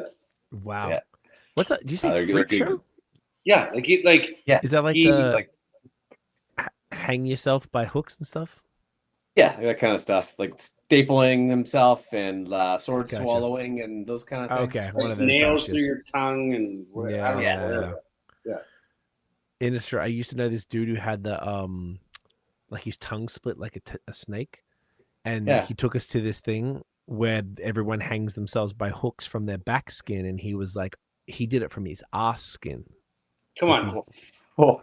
And even the people there were like, "Oh, dude!" And these were people that are hanging them, and they just raw dogging, like, "All right, cool. Let me just put this right through your back skin, like shoulder blades." And they were just hoisting them up on this. I know, dude. I was dying. Yeah. This is not my world at all. Yeah, no, I'm not. And they were like fucking. squiggy. This is okay. Like this is making me shiver just to hear I'm you sorry. describe this. I've got photos. I'll send them to you. No, please don't. I'm good. I'll put them in the group chat, boys. And there was other people who had like the implants, and they had like the horns and stuff they would have under their skin and shit. I was just like, okay, yeah. Shout out to y'all. Not my world. We teach their own. Yeah. Each to their own. Oh, that's fine. That's fine. Maybe they might not like volcano beers, but we. Yeah. They think we're weird. So it's also at Oktoberfest we do it on Sunday. There's like a kids day, and this guy comes out and does like science lessons for kids. Yeah, super cool. Like, But no it's sword swallowing. That's awesome. I love that. Maybe he should show the kids how to hang from hooks. I don't know. Yeah, maybe or swallow sword. This is how gravity works. Yeah, exactly. Watch, guys. Raise the next generation of freaks. Yeah. Someone's gonna do it, Nate. Someone has to be responsible, and it sounds like this is the man. That's awesome. That's really super fun. Good folks, super good group to be associated with for us. We really enjoy having them around. You guys do some eclectic ass shit. Yeah, that's it. We try to be we try to create a space where everyone's welcome to come down and do their thing, right? And so it's like, some days we have a freak show in there. Some days we have like aunties making leather like coin purses. It really it really depends on what the day is and who's coming down. But yeah, there's lots of different folks come through our space. And we're happy to have them all because ultimately they're why we're here. Like they're the reason the brewery exists, is giving a space for people in this community to kind of have an outlet or a spot to get together. I love it, man. I love that. It makes complete sense. It's a beautiful thing. I love it, and that's what really particularly coming into this. Once again, weird time in beer where it's like that's what ultimately a tap room is. It's that community space to bring different groups of people and everyone feel comfortable in. And whether they're from out of town and visiting, or whether you're a local and that's kind of like your home base. Yeah, it's really what we're here for. I was actually on a call yesterday, an OCB call yesterday, and actually talking about earlier about Josh from the Dominion City there. I'm pretty sure it was him that said it. Which is that like breweries are now like they've become the legions, right? Like it's just where adults go to hang out. That's really it. It's like as legions are kind of dying away, and like my granddad was a legion member and went there all his life, but as that's kind of like shifting away from that demographic, like we're kind of coming up as that space. That's a really good comparison. Kind of come together. As soon as he said, I'm like, fucking right. That is like that's spot on. That is spot on. That's really on point. And the way I always saw it in the States, and I wonder if this aligns with the Legion comment, was that I'd go to a brewery in America and I'd look around and I'm like, I'm judging, but not in a bad way, more like guessing. I'm looking around, I'm like, you can tell beer nerds, right? You can tell your own. And I'm like, okay, you guys are fucking on Untapped. But I'm like looking at sometimes I'd be like a group of people. I'm like, 5 of y'all are drinking cocktails. Like, this is a bar to you. Like, you're at Fiden's and you're drinking cocktails. Like, you don't give a fuck.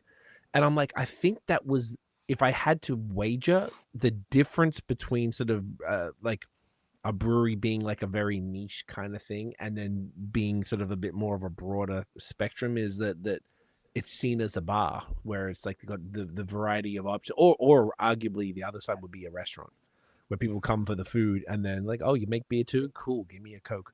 But they, you know, if they don't like beer or whatever, but I feel like that's the other side as well, that it's an opportunity to capture a different audience, and then you bring them in and maybe they come there because they drink wine or something else that you're able to supply, and then over time exposure, they just like the place so much that eventually like, I really need to try this stuff.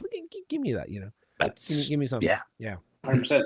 Completely because the Legion's a bar, right? Excuse my foreignness, but a Legion is like it's like the It's war like a veteran bar, but it's it's like a club, I would say. Okay, like a veterans really club. shitty pub.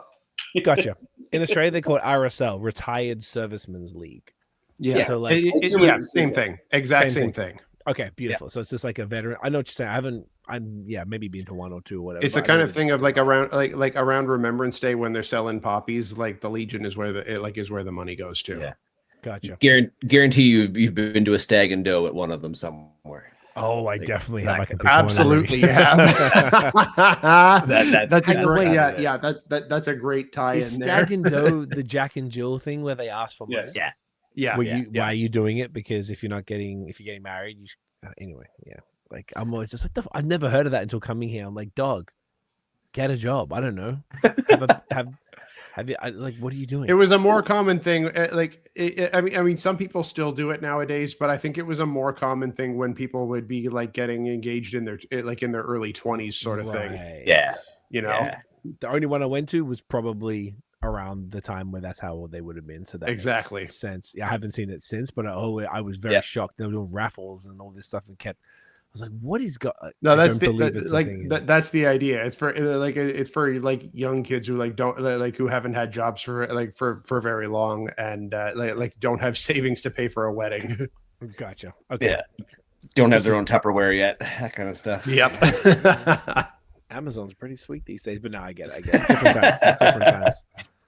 Yeah, it's so fascinating. The last thing I did want to bring up, I know we're bringing it home.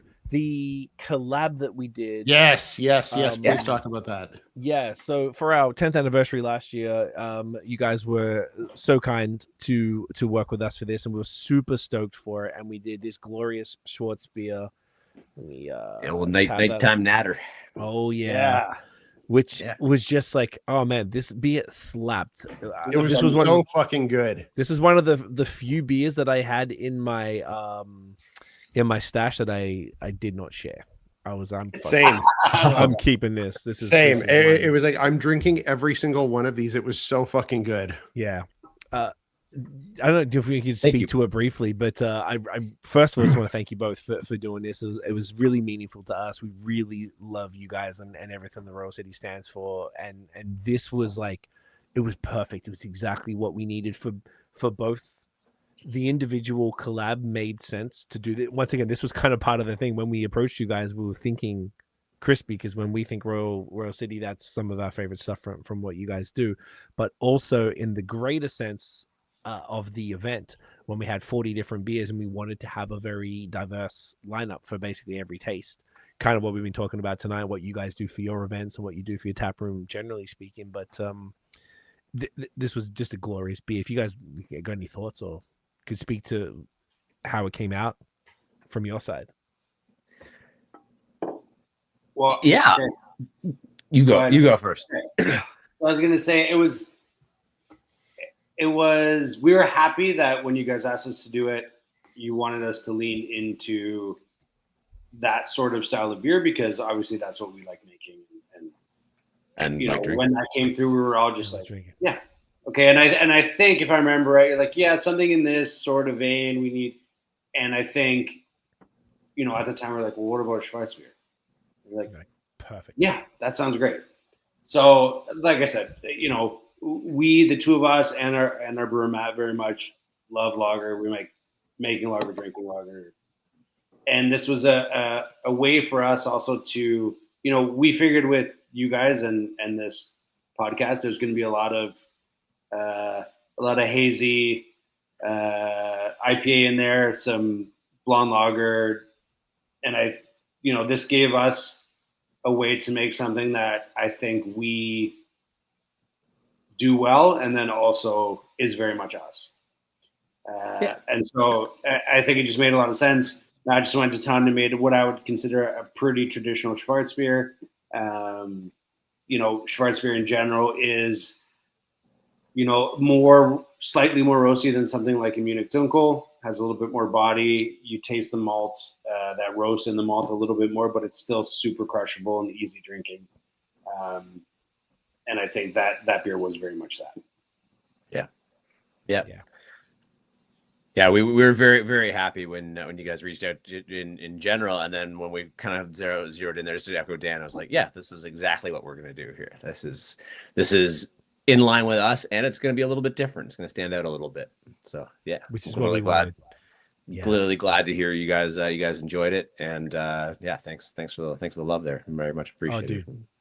It was an honor. It was super dope, and it was cool because I think you guys said that you don't do Schwartz, which was also one of the things that we were very like conscious of, was that we weren't going to be like pitching kind of ridiculous ideas that are going to sit.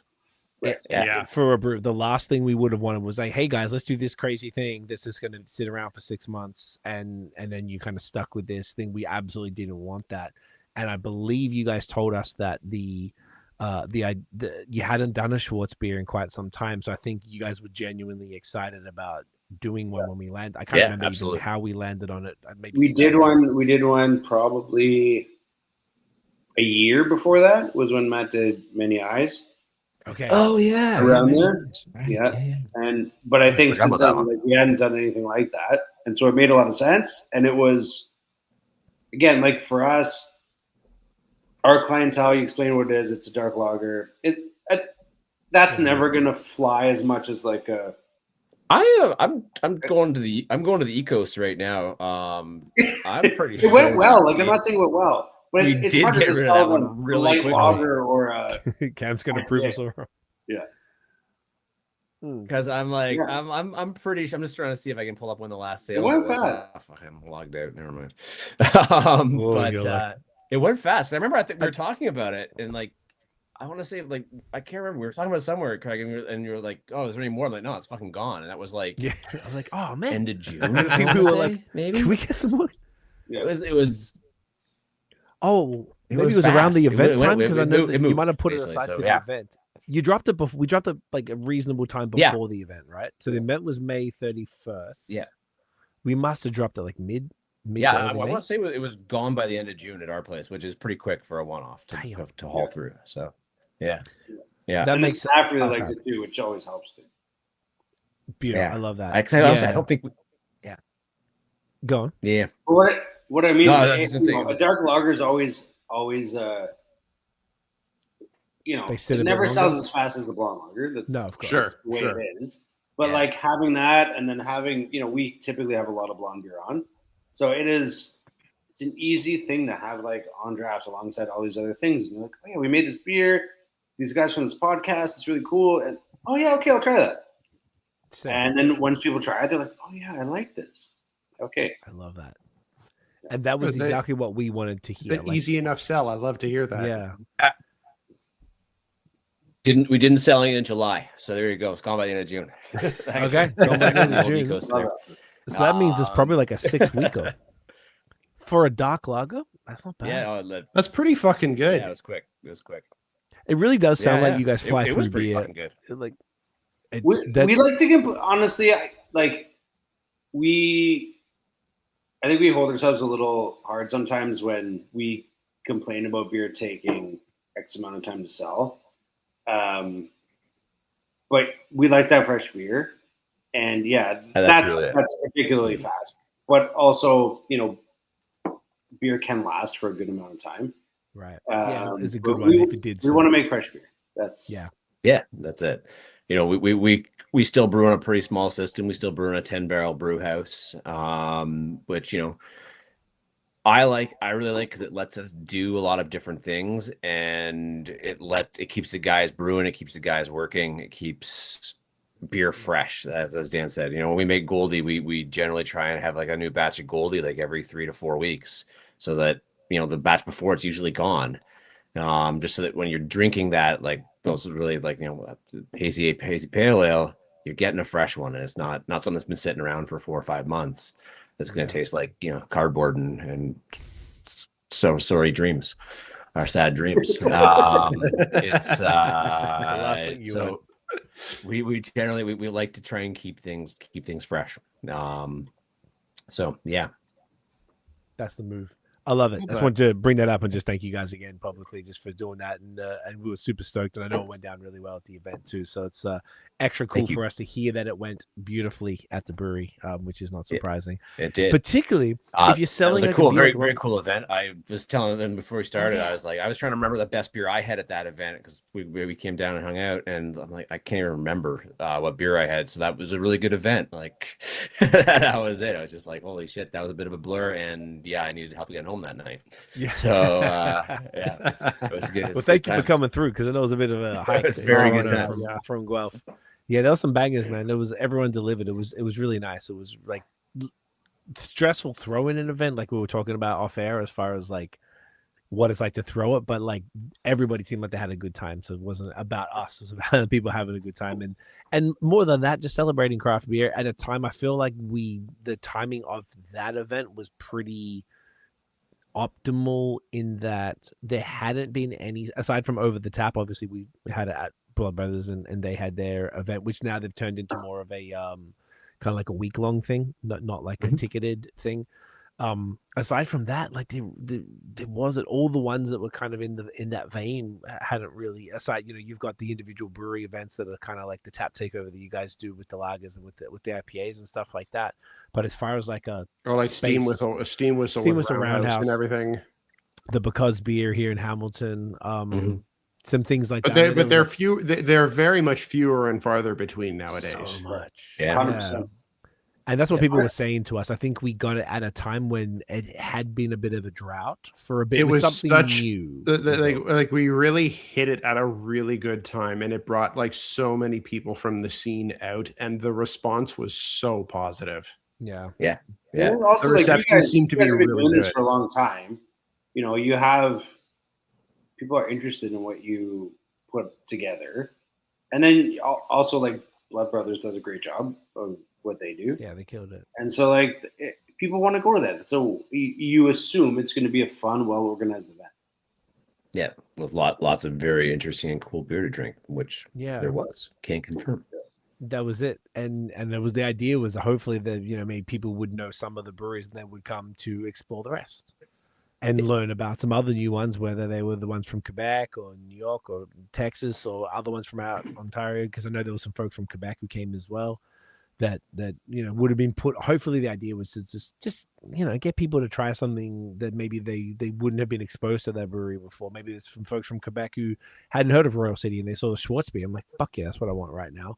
They're like, Jesus Christ, this is amazing. Who are these guys? Let me get to Guelph. That was hopefully there was some sort of like direct traffic pushing to all of the breweries who participated in that way. And you know what, kind of bringing this all back around in a circle is we're talking about the interprovincial stuff. Like, you know, if that's one of the biggest wins or one of the biggest takeaways from this is that we get this kind of cross-pollination of like talent and passion from across the country, kind of seeping across the country, like getting us in Ontario some of that good stuff and good love from Quebec that, you know, it's really hard to get unless you're going there, right?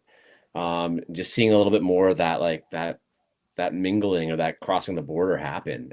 Same with like Alberta and BC, like just being able to bring in some stuff from out that way that we generally don't have access to, and people that we don't have access to. You know, short of like, short of Shelly. I mean, Shelly's pretty much the only like trans-provincial beer ambassador in Canada. She's got her finger on the pulse of every scene in the country. But I'm trying to think of anybody else who can make that claim. You can make that claim about. It's probably few and far between. It's not easy. Even us, we're tapped into Ontario and Quebec, but and a bit into BC. It's far elsewhere, like few and far between for us. Even it's tough to be across it. It's a massive country. A massive country, massive scene, but like events like the one you had there that pull those folks together, that give folks a reason to cross laterally across this country of ours, to interact and share in beer. I think it's super cool. I think it's so valuable.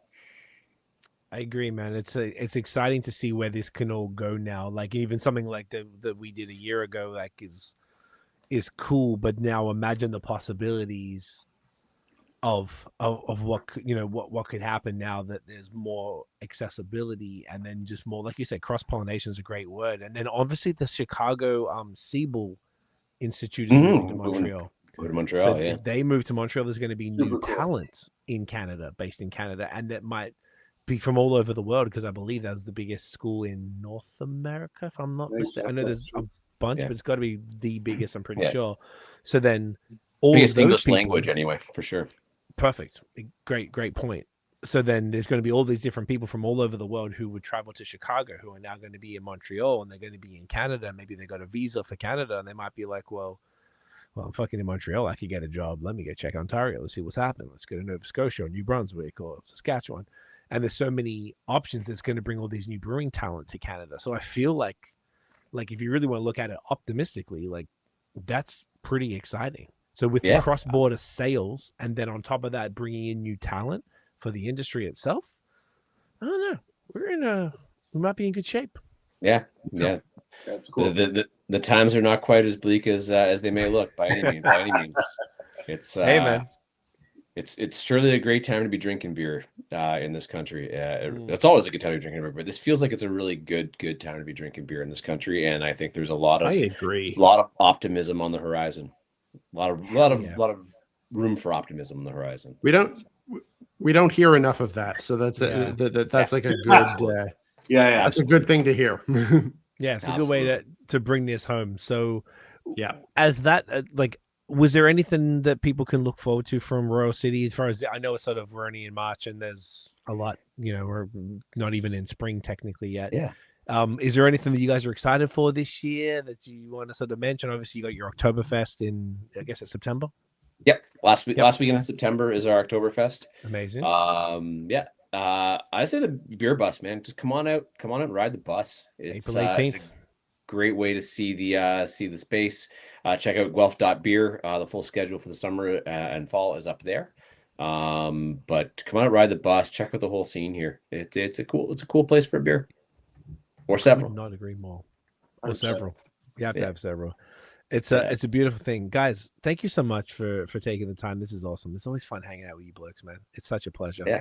The beer's a killer. I love that you guys are really spearheading the non-alc program as well, and helping a lot of other folks out and to bring more non-alcoholic beers to market, because it seems to be really where the needle is moving at this point. So it's cool that you're able to do it for yourselves as well as help out other folks who didn't throw down on the old pasto, as we're calling it. That was very Aussie, Cam, as well, saying that. I was a little surprised. I was like, damn, all right. I was speaking your language, Craig. I was trying to speaking your language, buddy. I haven't adjusted. I've only been a few days. I haven't got Canadian back in eyes. It took me a little bit because I kept saying like to go, and they're like, what? Like They'd be like takeaway, they call it. I was like, what takeaway? I forgot. I forgot all the things that they say, and I just felt so foreign. And then it took maybe 4 or 5 days.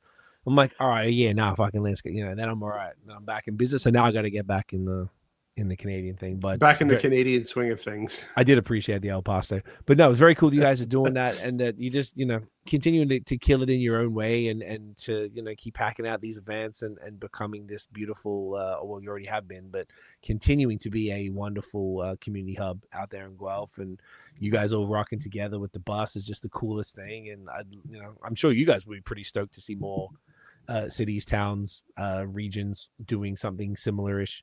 Hopefully inspired by the work that you guys have put in, and as a collective, it's just so admirable and so sick, so dope. I'd love to go ride the bus in some other cities and check out what they got, check out the scene. Yeah. So I ride the bus in our city, but imagine riding the bus in the scene here. Yeah. It'd So, be if anyone out there wants to start one, reach out, Brad or myself. Very happy to give you the Coles notes. Hell yeah, I love it. Gentlemen, thank you again. We'll finish up off air. Where can everybody find Royal City online and in real life? Is it Royal City Brew? Royal City Brew, yes, sir. So IRL, we are at 199 Victoria Road South in the Guelph region of Ontario. That would be November 1 Echo 6 Tango 9. Being the said that a few times, haven't you? Yeah.